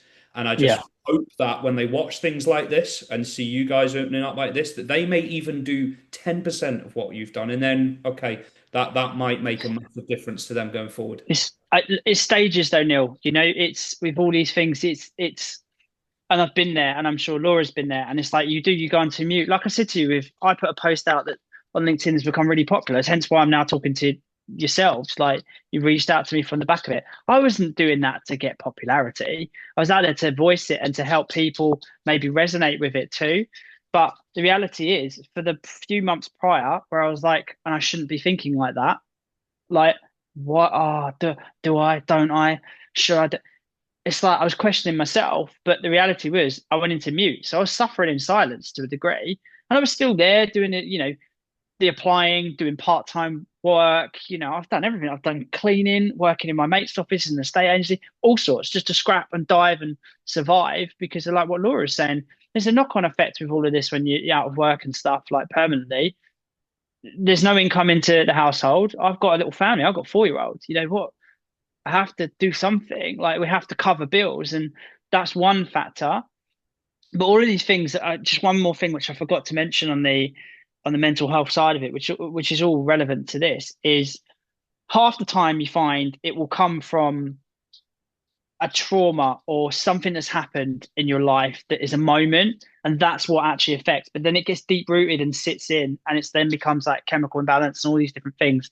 And that's way off and beyond me or anything I understand about mental health to that degree. But there is a science behind it. But a lot of the time is a deep rooted trauma or something that's happened to you at a moment in time that will affect you. And it could affect you short term. It could be, like a very short, like almost like a cold, it could affect you in that way. Or it could be longer term, or it could be like myself when I then was sick basically last year. And although the doctors diagnosed whatever else or the other, me and my mate sat down and we were like, this is underlying stress, Chris. Like, you've had this built in you for years, like just, trying to get through, like growing up, jobs, house, family, everything. Just, it wasn't me burying things, like to avoid things, because I was straight up, I said to you, resilient or bastard. I'll just face them up. But the point is, it was just burying the stress hold of it, and then eventually, pop. So yeah, so it, like I say, there's so many things going on at the minute, and people, yeah, they are suffering in silence. I think that, there's all of the other stuff that we've spoken about already earlier. How to voice yourself, how to anger yourself. They're things, but these are things, like I said, we're talking about them now and we're able to break them down, which is a really amazing thing to do. And hopefully it helps other people and ourselves included from a self-confidence point of view. The point is that there's other people out there that aren't dealing with that very well, and they don't know how to get their head around it or unpack it or speak about it, or have no one to support them with it, or don't even understand it. So I guess we need to be heard a little bit with all of this, because it has that round 360 effect that it can clearly, affect you mentally, like massively. Yeah. And I think as well, Laura, just thinking about something you said there around toxic positivity, where people mean well, but tying in with what Chris has just said there, they probably don't realize the impact that what they say has on a person, whether that's directly to you or on a social media post or whatever it may be. I mean, again, it's a very open-ended question, this, but what do you think about toxic positivity, and kind of how do you see it manifest itself? I'm sure it comes, well, not from everyone, but from some people it might come from a good place. I understand. Because again, like I said, people are not equipped to deal with certain situations. But at the same time, I think it really says way more about them than it says about the person suffering. And it goes back again to the concept of really not wanting to be surrounded by negativity. People are obsessed with this. Like, they really constantly push down, push down, push down. And I think it says so much about them not dealing with a lot of things. They just push down, but they don't resolve anything at the end, because everything just get push and push and push and push. Eventually it will explode back out and you have to deal with it.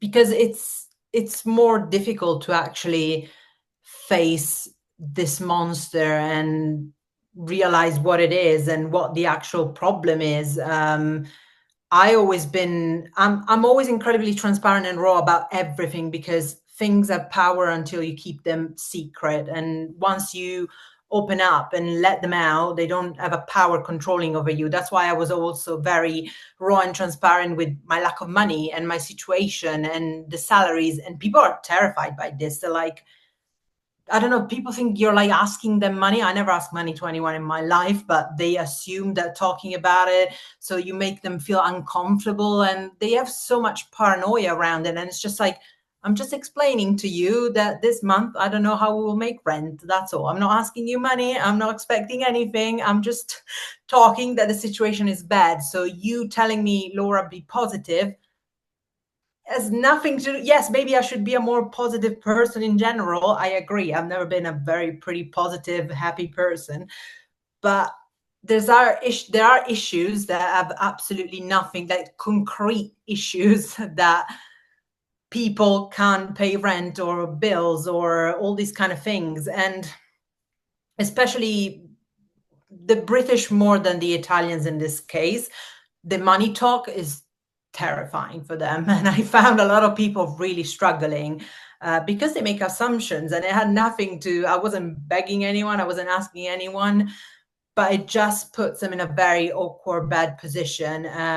On the other side, with my Italian friends, it wasn't a position of struggling to talk about money, it was literally a lack of empathy, in the sense of, we've never been through this because mommy and daddy are rich. I'm not going to lie. My hometown is middle class. Everyone has money. So 90% of my friends, they are in houses that are second homes bought by parents, and they haven't paid rent or a bill in their whole life. So they literally do not understand the issue because they've never been there. But that doesn't mean because you don't understand the issue that you can't empathize. But that was one of the problems, that people were just showering me, be positive, because they were really not understanding what it meant that people can struggle. Because also I grew up middle class. I was middle class as well. And then they changed the economies, and I was not as rich as they were. So there were all different kind of issues. Also, basically single mother that raised me. My father has been absent my whole life, so non-existing.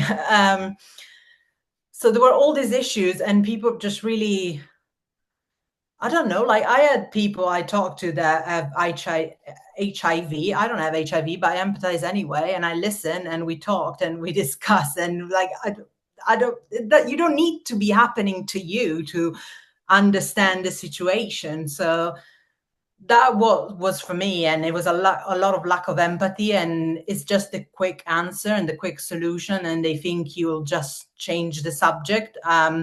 For me, it ended up in closing relationships. I lost 90% of my friendships because I couldn't take it anymore. I was just like, I can't, this, you only want to talk about gossip or stupid things. I am facing a lot of issues. I'm sorry, but we're not friends then.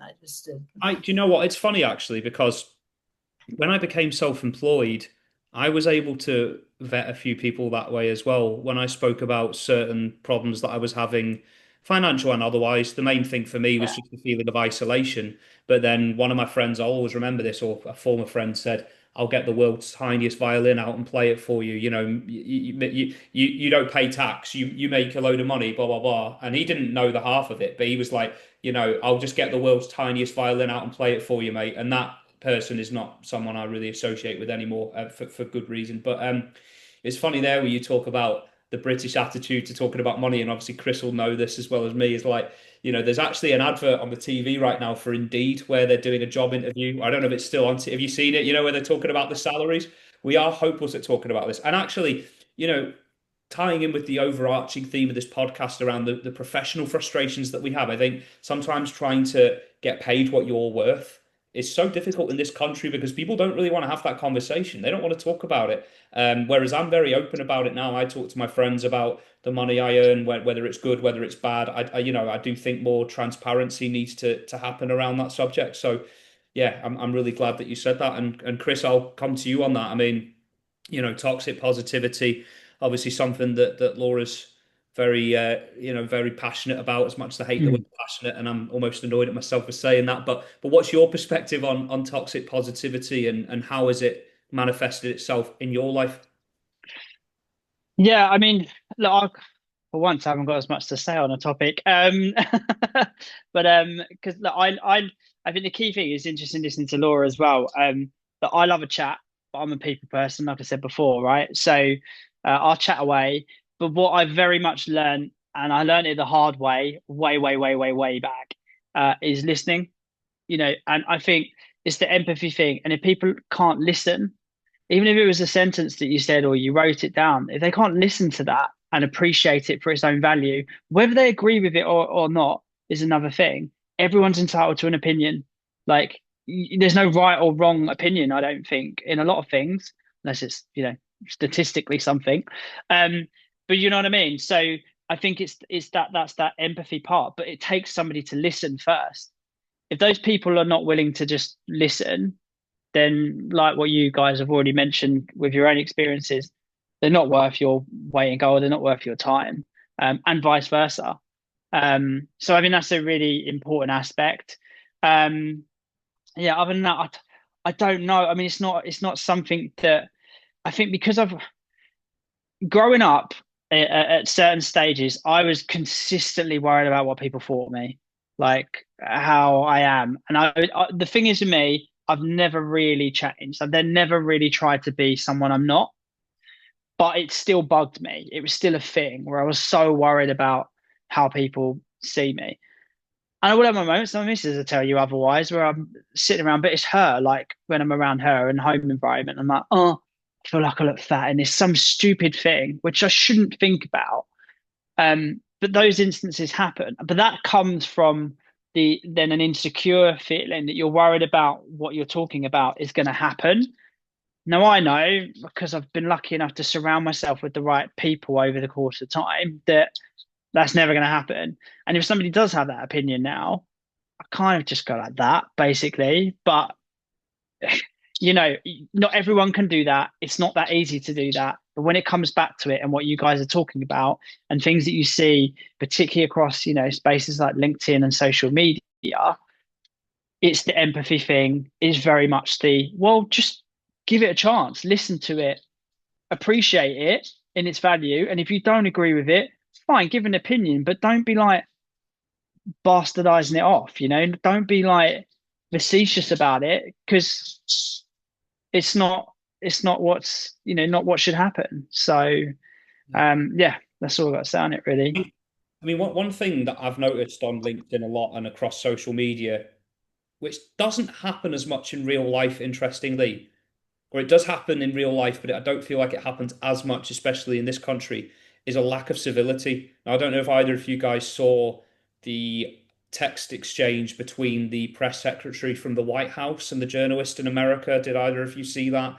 Where No. she said basically, your mum did in response to a journalist. It was about an agreement that took place, or a treaty. Would it be a treaty or agreement? It was an agreement that was enacted in Budapest in 1994, and I'm trying to remember the exact stipulations of that. I believe it was that Russia would not invade Ukraine if Ukraine handed over its nuclear weapons or something like that. I don't remember. Maybe Laura will know better than me, because I don't. Anyway, there was some agreement that took place in 1994.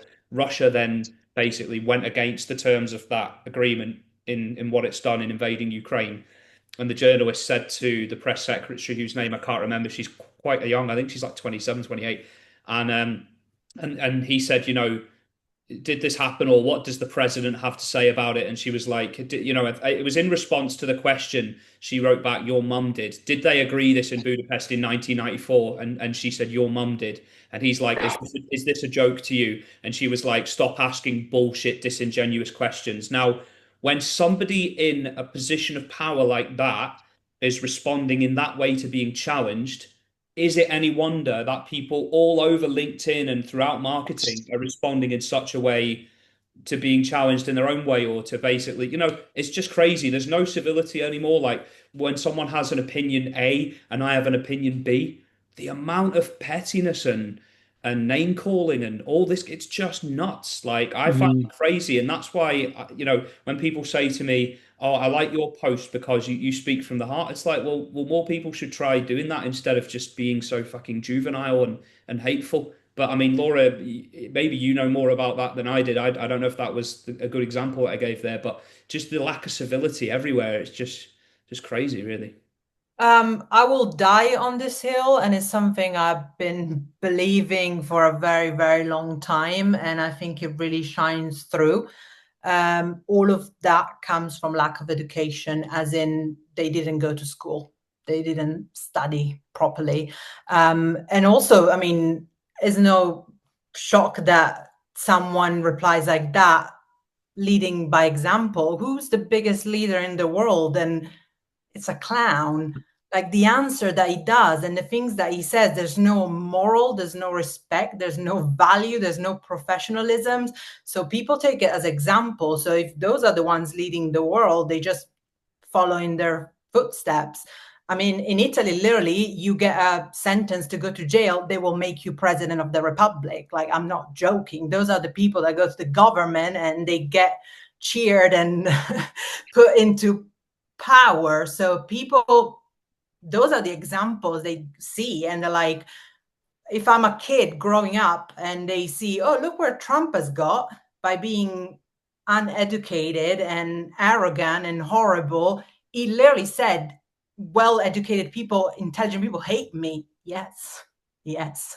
If you have a minimum of like a high school degree and you've studied history and you've developed an education, it's impossible to not hate these people. And that's why more women, and there's a very interesting article about this, that are well educated and study keep going more and more to the extreme left in politics, and men who are more ignorant in a sense keep going to the extreme right.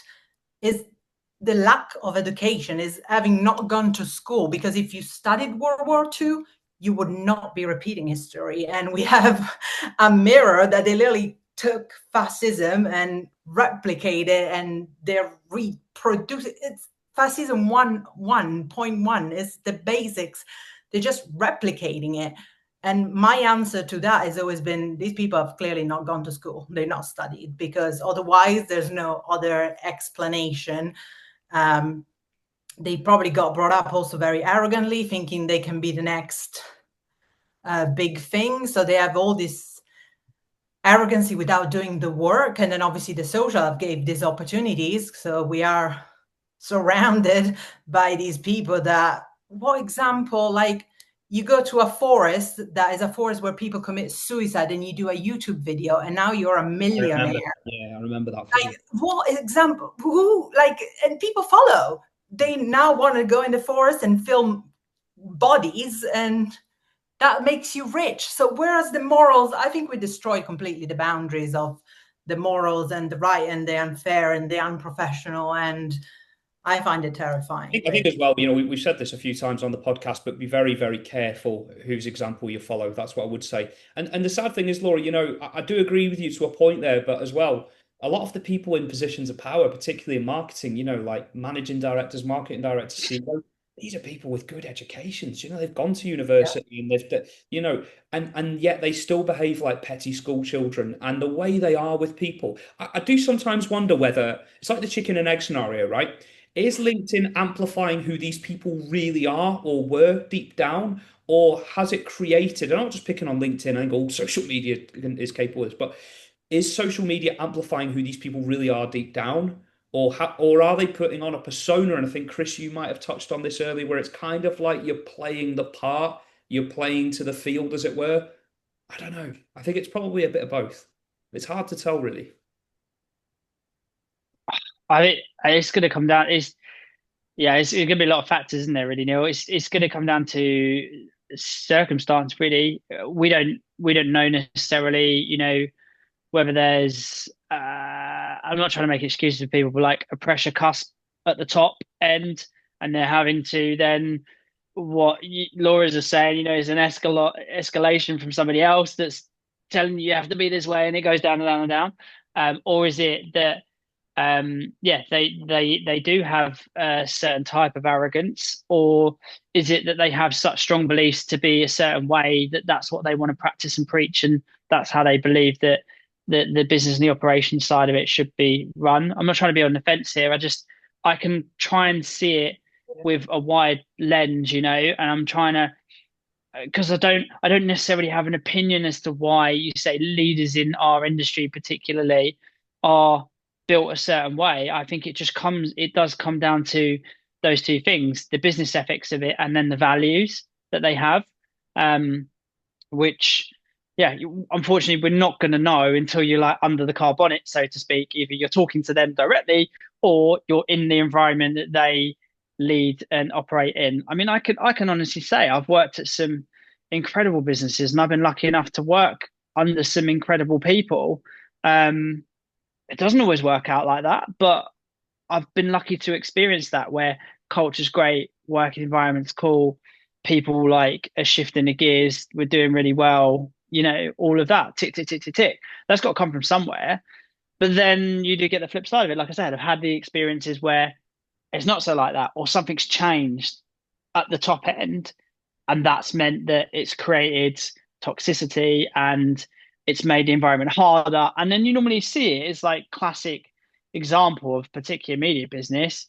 And I'll be truthful in saying to it. And I don't know if it's, oh, forgive me, my dog's just barked. Sorry if you can hear him. Um, and Yeah, I don't mind mentioning it as well. So I was at what was Wireless Group, and it transitioned over to news. They're great, amazing business. Obviously, News Corp's huge, just incredible company with incredible people in it, and they've turned it into like something else now. They've taken the radio on, but obviously when that happened, it was a big shift in culture, people, everything. Lots of people left, myself included. So it happens. It's the revolving door of media businesses. Sometimes you look at what's just happened with, if you know media agencies, WPP, like all those job losses, unfortunately. But it's because something's changed. They've consolidated stuff. Where's that come from? What is that about? I don't know. We've got this far without talking about AI. Actually, I just realised we haven't touched on that at all in this. It's like feels like the elephant in the room. And in fact, so maybe I just asked that. I mean, that wasn't actually something that I was going to ask about. But Laura, from your perspective, what do you feel about? What do you think about AI, first of all? I'm not really sure. I think it will definitely make people lazier and lazier because just to not do something, they will have the robot doing it for them. I am not so convinced that I will take over so badly. I think there's some things that they're not replaceable if you don't have a human being doing it. So I see the advantage of it, but I also see the disadvantage of it. It equally terrifies me and not massively, but excites me in some other sense. I love progress. I love the world going forward in this sense. So anything they can come up with that is revolutionary, I'm in awe in a sense. But sometimes I just really think is becoming a bit too much into letting people be too lazy. Like I want people to keep using their brain and come on, make up something and just come to the solution on your own. And all these opportunities, they just makes us more and more and more lazy at the end of the day. So that kind of terrifies me somehow. But I think I'm kind of avoiding it somehow. I'm not really, I don't want to acknowledge it fully. So I kind of stay away from it.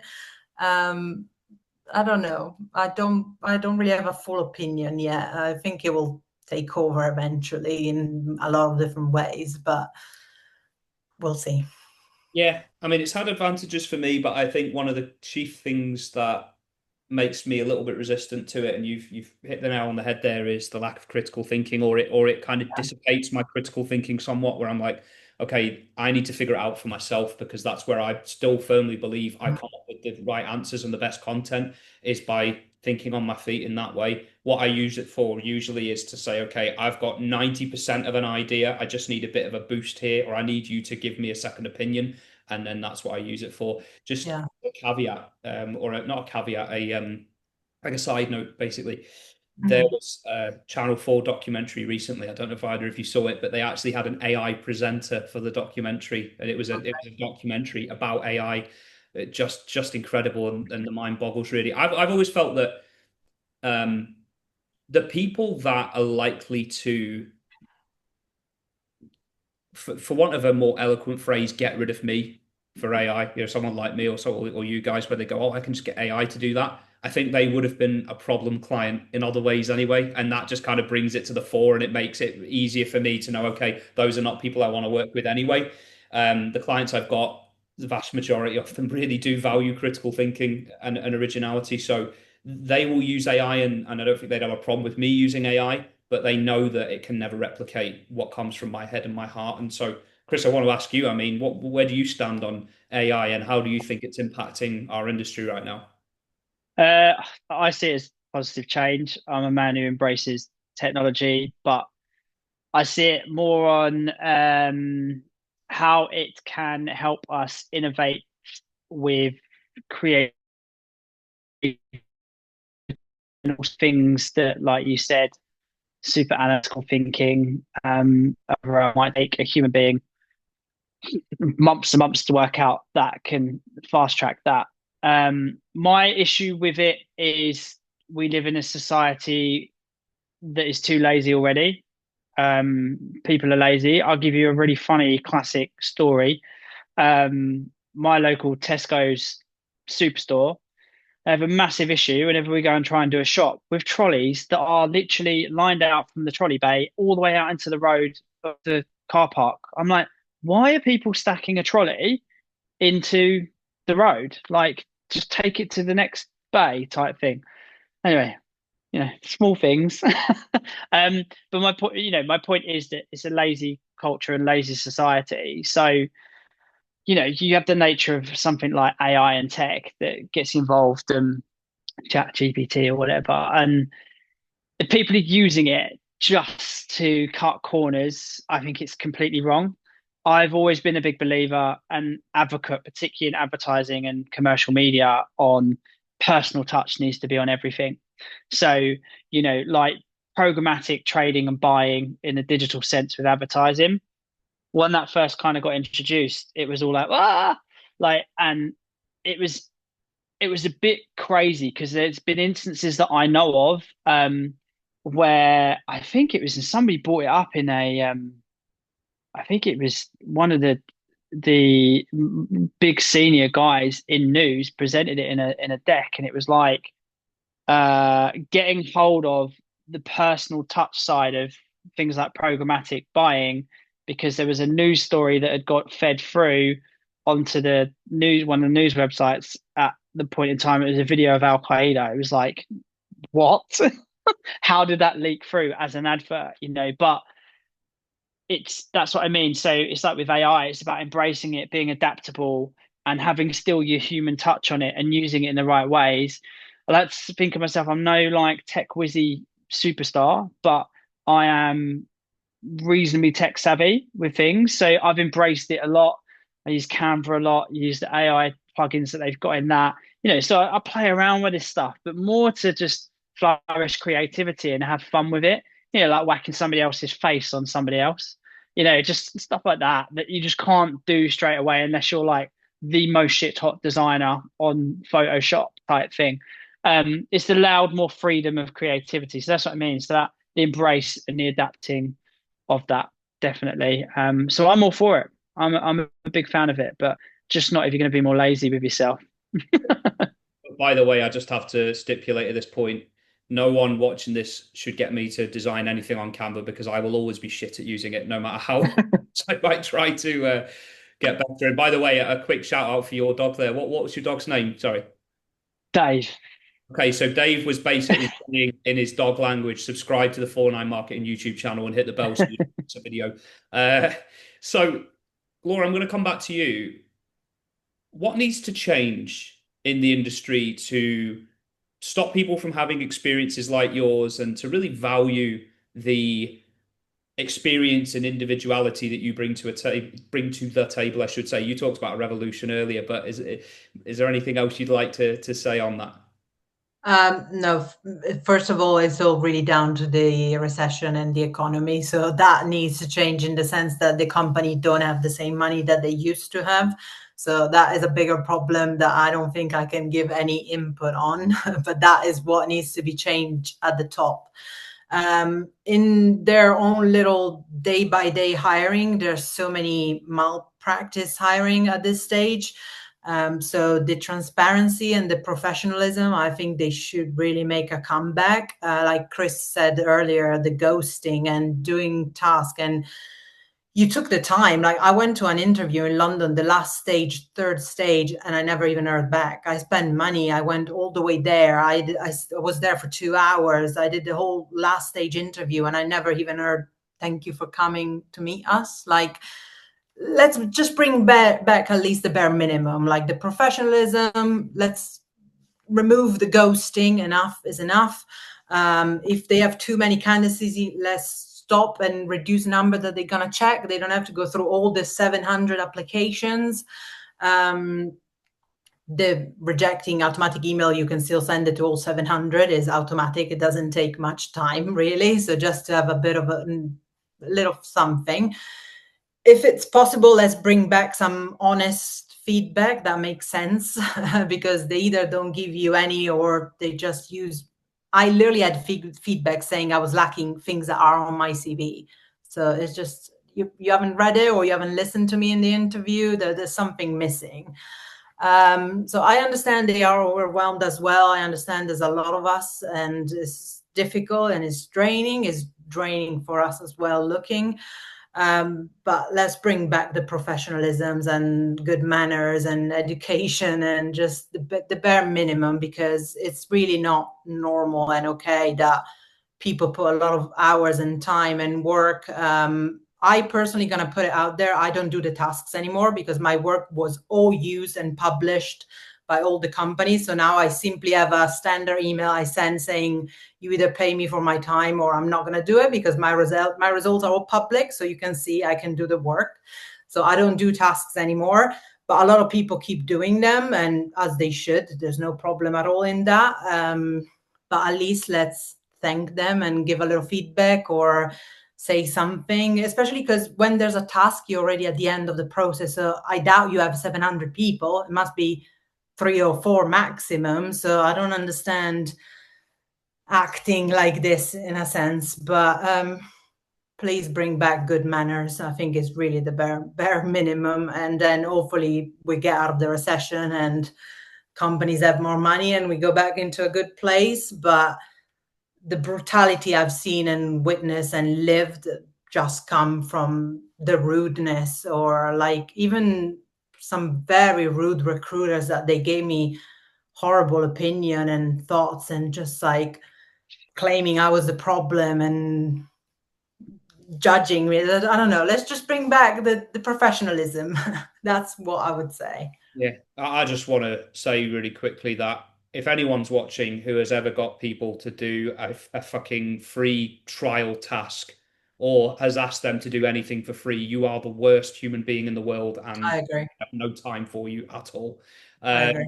so that's my thoughts on that out of the way. Chris, what do you think needs to change to stop things happening like that's happened to you, for instance? Yeah, I mean, like I said, I don't really miss the nice guy about it. Maybe I'm less direct than Laura is a bit, but and it's not me sitting on the fence or avoiding it. I try and see things from the other side, like the other perspective of it. So there's obviously stuff that's gone on, like cool, um, but it comes that back to, and it's hard because I'm just who I am. I'm down to earth, right? I'm a very down to earth guy. I'm not expecting everyone to be completely down to earth, but like Laura said, 100%, what has happened to people's values and manners? Like the most basic thing. So it's almost like we do need to go back in time a little bit. And it actually touches upon what we were just talking about with AI. Needs human touch on it again. We know there's ATS systems or whatever they're called and all this, that, and the other. Great, but that's to help refine your work. They're understaffed in hiring departments and so on and so forth. So there's obviously lots of things, excuses, hurdles that people have got to jump. But where's the humility gone, guys? Like just be human, like be real. Like I've been real in front of you. Here's my CV. This is me as a person. And I quite often, I mean, like best practice as it is now, fine tune your CV, your cover letter, everything so it matches up with the position, or you're giving a different take to try and stand out. I've written a number of like cover letters to companies that I've applied for with my CV. I can't recall if I've even heard back from half of them. Like, not even the standard thanks but no thanks email, that's shocking in itself. But I'll be writing it out. I'm trying to be me. Like, and some people will have an opinion where they were like, that's completely wrong. You should be super professional. You should say things in this way. You should highlight this, highlight that. Yeah, of course, I'm highlighting my USPs or my results. It's stupid not to because they've got to see that I've done something. But I'm carrying myself on that letter in the tone of what you're seeing today. It's just me. Like, and I want you to employ me for being me. But what I then want or expect is a bit of politeness back in return and you being yourself as a human and going, oh, hi, Chris, you sound wicked, but right now we need somebody with this skill set, not that. Or, hi, Chris, really loved what you're about. Let's have an initial chat. Or, hi, Chris, thanks for this. You're not quite right for the role. Like, and there's so many people that are just not getting anything. And I've had that, Laura's had that. It goes more expansive, like I say, because then the system's a little bit broke, but I know that there is thousands of people out on their feet at the minute and probably not enough jobs for the amount of people.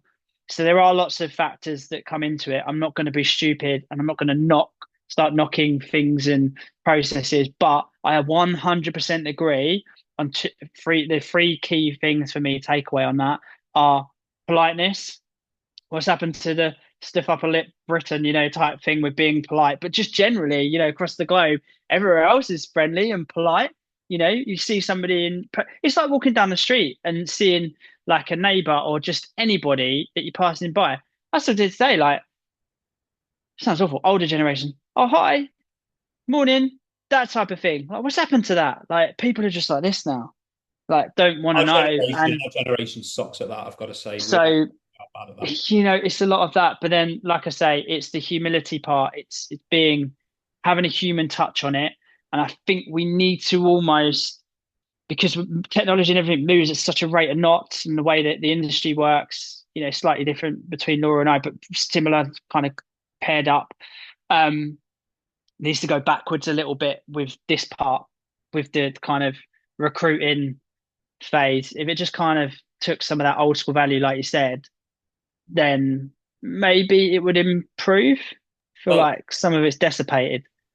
I think it's an understatement to say that a bit of politeness goes a long way because a bit of politeness can get somebody into your business that makes that business millions of pounds. Seriously. Like how much talent is being lost in this industry now because recruiters or HR people, nothing against them, by the way, but there are some people out there that are throwing CVs in the bin. I'll tell you what happened the first time. So I was in journalism and I wanted to move into PR for two reasons. The pay was much better. Everyone who's been in journalism and PR knows that. And it's more of a Monday to Friday routine. I submitted my CV to this company and a really detailed cover letter. I put a lot of thought into it. And the recruiter who looked at it initially ripped up my CV and threw it in the bin. Now, I have to give a lot of credit to the person who hired me in the end, who became my line manager, because he had actually scanned through the CV already and he saw my name on the piece of paper in the bin and he went, whoa, hold on. He's got Mm, some great experience here. We should give him an interview. I got the interview. The woman was in the interview with him. She was very, very patronizing to me, very difficult. And if it was just down to her, I would never have got the job and I would not be doing what I'm doing now. That I yeah. still believe to this day was a form of divine intervention. I don't know what was going on there or what happened. I just imagine that if he had never plucked my CV out of the bin, where would my life be now? So it's crazy, but how many hundreds or thousands or even possibly millions of people are losing out on opportunities, and especially the younger generation who don't have that experience to fall back on because someone is choosing to make it about them, or someone is choosing to be political, or someone has an agenda, or let's be honest, someone's getting pushback from above. We talked about that a lot in this podcast. I mean, Mm, so many factors at play here, but it's yeah, it's so hard, isn't it? Like I say, yeah, because there's so many factors. I think, um, yeah, I mean, if I take it's like the argument again, well, you're too senior, like Laura said earlier, and I've had the same experience. And then you see, or I get to understand who's gone into those roles. And you're like, all right, cool, good for them, like smash it type thing. But you're like, why? Like, why? Who are you to judge that I'm that? Maybe in myself, and it's not even about imposter syndrome or lacking confidence or any of that nonsense. It's like maybe in myself, I feel like I'm at that level. But because I had a title, and this is another thing with it as well, isn't it? It's all so many factors.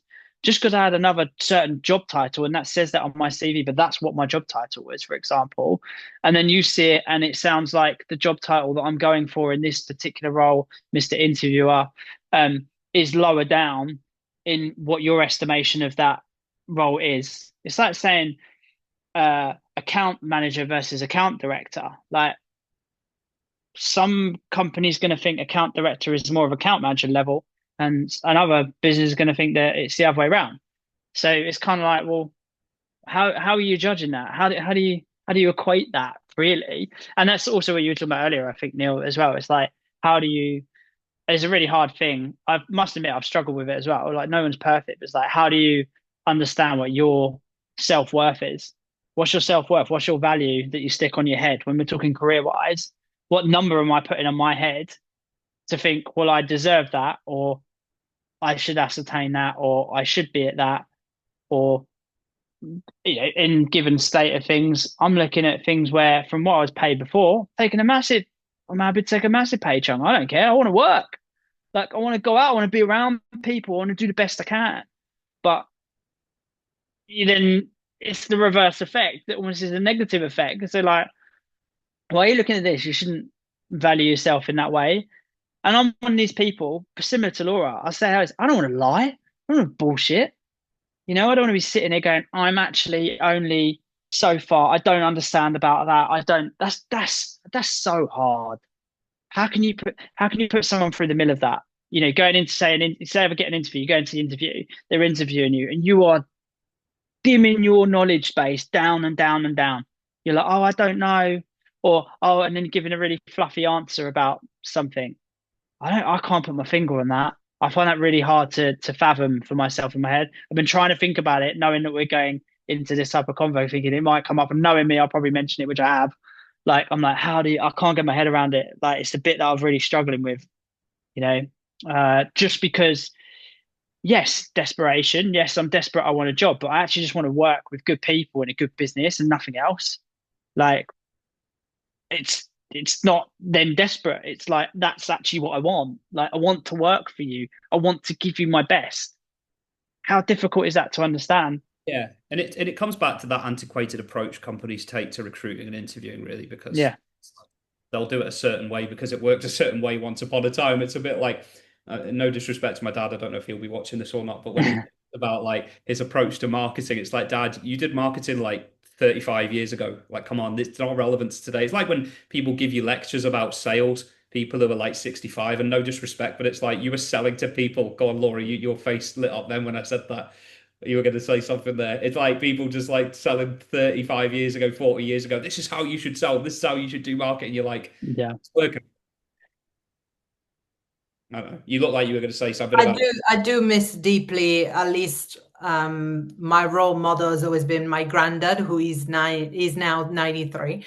And he was at the top of one of the biggest glass company in Parma in Italy. So, but at least like what he used to tell me is to get rid of people, I really needed to have very valid reason, and I wasn't firing people just because I didn't like their face or something. So that we can bring back, like the the standard of really you only fire someone. And even when he did, and it was for very bad reasons, he told me that it really wasn't okay with himself, because it was like they have families and they have kids and they made mistakes, so they weren't good enough. So I had to, but at least there was reasons that were valid. And it's not just like today that you don't come to the pub for pints after work and that's the reason we're getting rid of you. We I can still bring back can't. that, at least like the real reasons to fire people. I still Blew my can't mind, believe that you said story. that. Obviously, Yeah. yeah. I think me and Chris said the same thing there. That blew my mind when you told the story. It's Unbelievable.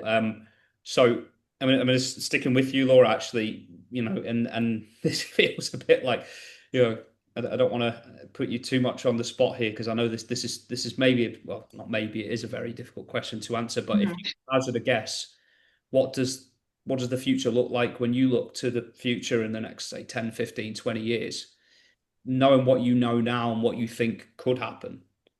What does that Um, future look like for you? I unfortunately don't know. When you sent that question, I thought about it for a little while. I live too much day by day, if not hour by hour at this stage. I don't really, it's impossible for me to plan anything or to really figure out or make decision or take big jumps in a sense. All of this traumatized me massively. So I don't have my spark and my brave face that I used to have. And I was 10 times more bold. I know you might think this is insane because you're already way too much, but I was even more. So I don't really, I definitely feel this, it might be insane, but I constantly on a daily feel this rejection from the United Kingdom in a sense. Like I feel constantly rejected by the country, not just in the jobs, in a lot of things that you read around and the politics and everything. So there's something that is kind of telling me it's time to go somehow. It's not working out for you for a reason, but I don't know how seriously I should take that. So I don't know if it's time to move and start somewhere else and try new things or keep fighting and trying. But the economical side obviously doesn't let me. So I haven't made any bold move and take any bold decision because it's not that easy. I can't just pack and go and start somewhere else. And then maybe it'll take me 10 months there as well to find a job because I have friends in Spain that can't find job. I have friends in France that can't find jobs. So it seems that Europe is not in a great place. So I don't know where it actually would be that much better. So I don't know, really. I'm really living day by day. I don't honestly know where I'll be next week at this stage. I'm trying to take it very slowly and see what happens, if anything happens. I'm hoping for a big life-changing job. But you never know. I just When really, people watch this, you never know when people watch this podcast, you don't know who's watching. And I'm really taking it very, very slow. I can't really make big plans. no, I'm a little bit like that in that I look at things like, maybe moving to Portugal or moving to Spain, but as you Mhm. covered there, the economies in those countries aren't great either. Yes, you No, can get these neither. digital nomad visas and they sound very idyllic for, about 12 months. And then after that, it's like, shit, I actually now have to work within the boundaries of that country's tax structure, which is not great either. And I would guess maybe America's not going to be a first choice for you either for as long as a certain person is in power over there either. But yeah, I really I'm the same as you in that like I like a lot about Britain, and I think that the marketing industry in this country, it feels like it's better than a lot of countries in Europe. I don't really have any sort of actionable data to go off there, but I do feel like we do punch above our weight in the digital industry. Um, Especially where I am in the Northwest, because I know that the Northwest, obviously, you guys are both down south. Northwest, obviously, the economy's not as good up here, but I feel that in cities Yeah. like Manchester and even Liverpool now, you're starting to see some amazing work happening. So there are things to be positive about from my perspective, but I can also understand that, from your perspective as an Italian living here and some of the things you've gone through, it's hard to really see the wood for the trees. But let's come back to this in 10, 20 years and we'll hopefully see how the predictions have borne out. Neil, I'm really licking my wounds in a sense because for me, like, it's like a partner that cheats on you. So Great Britain was my first love. London is the love of my life. And what has happened in this past 4 years is just it really challenged me, and deep down was just suffering, was just like this was my land where there were opportunities and it was equal and it was fair and I could shine and thrive without knowing anyone. And that's what I did for the first 6 years of my life here. And then all of this change and Brexit, that was already a stabbing because obviously as a British person you don't live that, but I was already an Italian here, and Brexit is a scream saying we don't want you, so we don't want to be part of whatever you're part of. So that was the first step, and then everything else that happened, it just this constant rejection is just like a partner that cheats on you in a sense. And that's what really broke me about Great Britain, that it destroyed me somehow with all these things.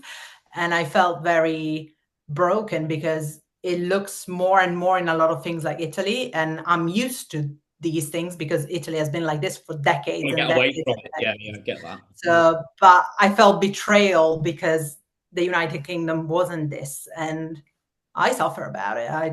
That's why I can't fight for the country, because I feel betrayal Yeah. somehow. I mean, Chris, I'm interested in your perspective. Obviously, you and I, as far as have you always lived in the UK? I don't know if I asked you this, but yeah, so you and I are the same in that regard. And it's kind of like, my friends and family here, and obviously you've got a family, you've got a little one and Mm. everything like that. So suppose it's what's the word, like a necessary evil in some ways, but notwithstanding all of that, when you look at the future for you in the next 5, 10, 20 years, I mean, what would be your predictions? And I hate using that word because I don't want to put you on the spot in that way or distill it down into like a kind of highlights reel of your life for 10 or 15 years from now. But Yeah. what do you think it could look like, or where do you see the opportunities being for you? Firstly, Laura, just know that it's not you. Um, Obviously Europe, but this country's on its arse. That's all I'm going to say. Um, and yeah, I think for me, the future, I might watch The Simpsons, to be honest. They normally get it right.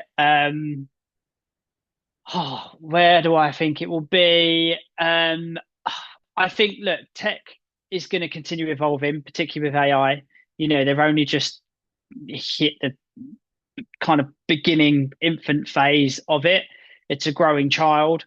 And it's scary, but it's also quite endearing that the fact that I've got 4.5-year-old daughter who's just started school is basically going to be moving with that timeline.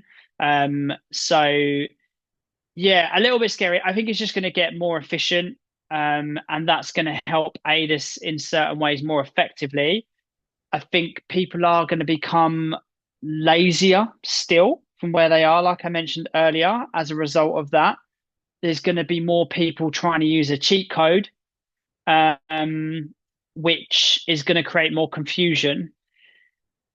Beyond that, once we ride through that, probably after about, I don't know, 7, 10 years time from now, maybe, um, I think the media and marketing industries, particularly in this world, will be in, I'm going to be positive, one of the best states it's probably been in for a long time. Because I'm not saying that certain things are dead wood, but from what it will come out in the wash as to what it is, the dead wood that is going to be there or that people have been uncertain of, that is way beyond even what my brain can think of, will be gone.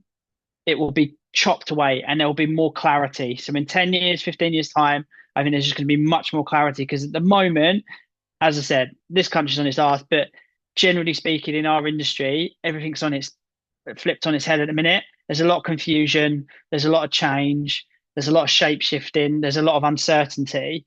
And I think that we've just got to get through this period now, which I think is shorter term, and it will be better. Granted, people like Laura and myself, and yourself included, Neil, we're suffering now, and obviously all the other people that are out there are suffering now in lots of different ways. Can't understand it, banging your head against the wall. It's tough, but I think that is definitely short term, and I'm staying positive on it. And you can only be, like I said, in the value of my final thought on it, true to yourself, remain true to yourself, be your own individual, and be the best version of yourself, because that is all you can be. Everything else, the future, that's going to shift, but that's my take on it. I actually think in some ways for people like us, it's never been easier in a way, because you think, well, all you have to do really in some ways to get new clients, or how I've found it on LinkedIn, I'm making it sound a lot easier than it is really, but just be yourself. Like a lot Yeah, of people are not being themselves. If you can be yourself and show up in a again, I really hate this word, so I don't know why I'm saying it, but show up in an authentic way and whatnot, then it's never been easier. I've had people say to me, I bought into you. I didn't buy into how good you were at your job. I'm sure you're very good at it, but like I just bought into you. And also you're right in what you say there, because you think like, periods of negativity, right? They do happen throughout history, but they never last. Because people talk about AI, right? I'll give you a classic thing with AI. People say, well, AI is going to take our jobs, right? But if AI takes 90% of people's jobs, or whatever that idiot on the Diary of a CEO was saying, He was on the Diary of a CEO podcast, and he's like, AI is going to take 97% of our jobs. How are people going to afford basic necessities? Companies will not be able to sell goods and services because people won't be able to fucking afford them. So think about it logically, right? Like maybe I'm being slightly naive there, but I do think there's something to be said for that, where it's like you can say that everything's bad about this country, everything's bad about this, but it's like, well, when you think about it, things can't carry on this way. You would like to hope inflation cannot carry on the way it has, like where it was, what, 11% Agreed. in 2022. AI cannot take 95% of jobs because if you do that, the whole country collapses. Irrespective of your wealth level, seriously, you will all feel the pinch. The It's, people at top AI companies, they'll watch their stock fucking plummet because people have no money to even pay but for ChatGPT. Neil, to interrupt you, you said the key thing there, people. There's Yeah, people that still, there has to have the human touch on it, right?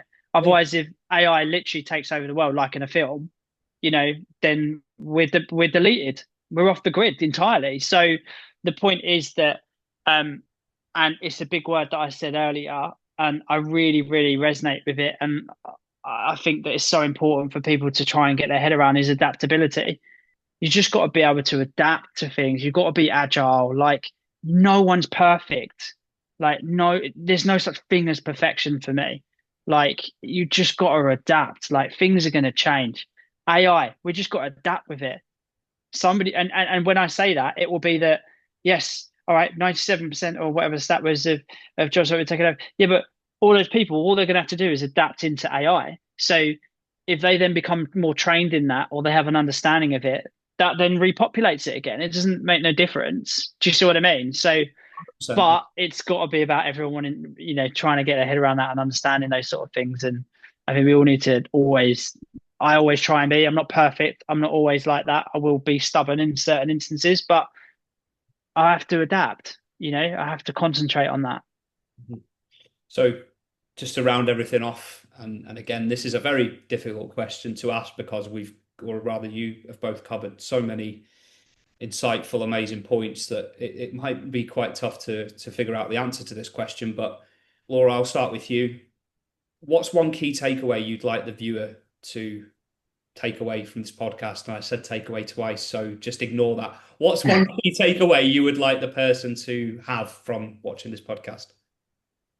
Be loud, make some noise, put yourself out there, show who you are, be very loud and proud of whatever you've done, whatever you achieved. Don't shy away, shine bright in the spotlight wherever you can, and not because of a narcissism or need of attention,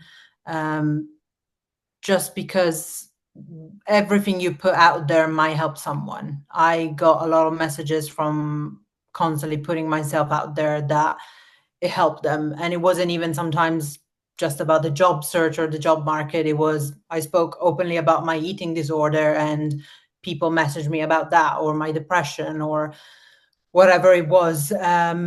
People can be fragile sometimes. So if they can find other that relates and can help, and they lead the way a bit because maybe they're just a bit more confident than others, there's nothing wrong. It's just the way we're built. And obviously we're all different.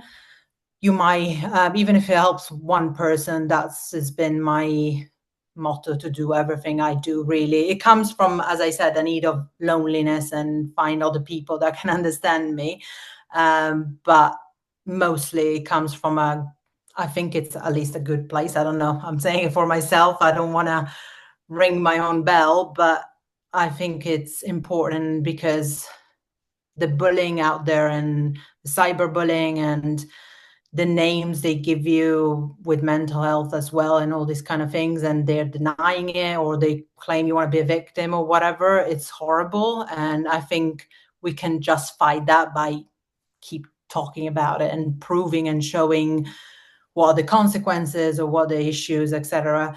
But within the job market as well, the malpractices can carry on if they're not called out.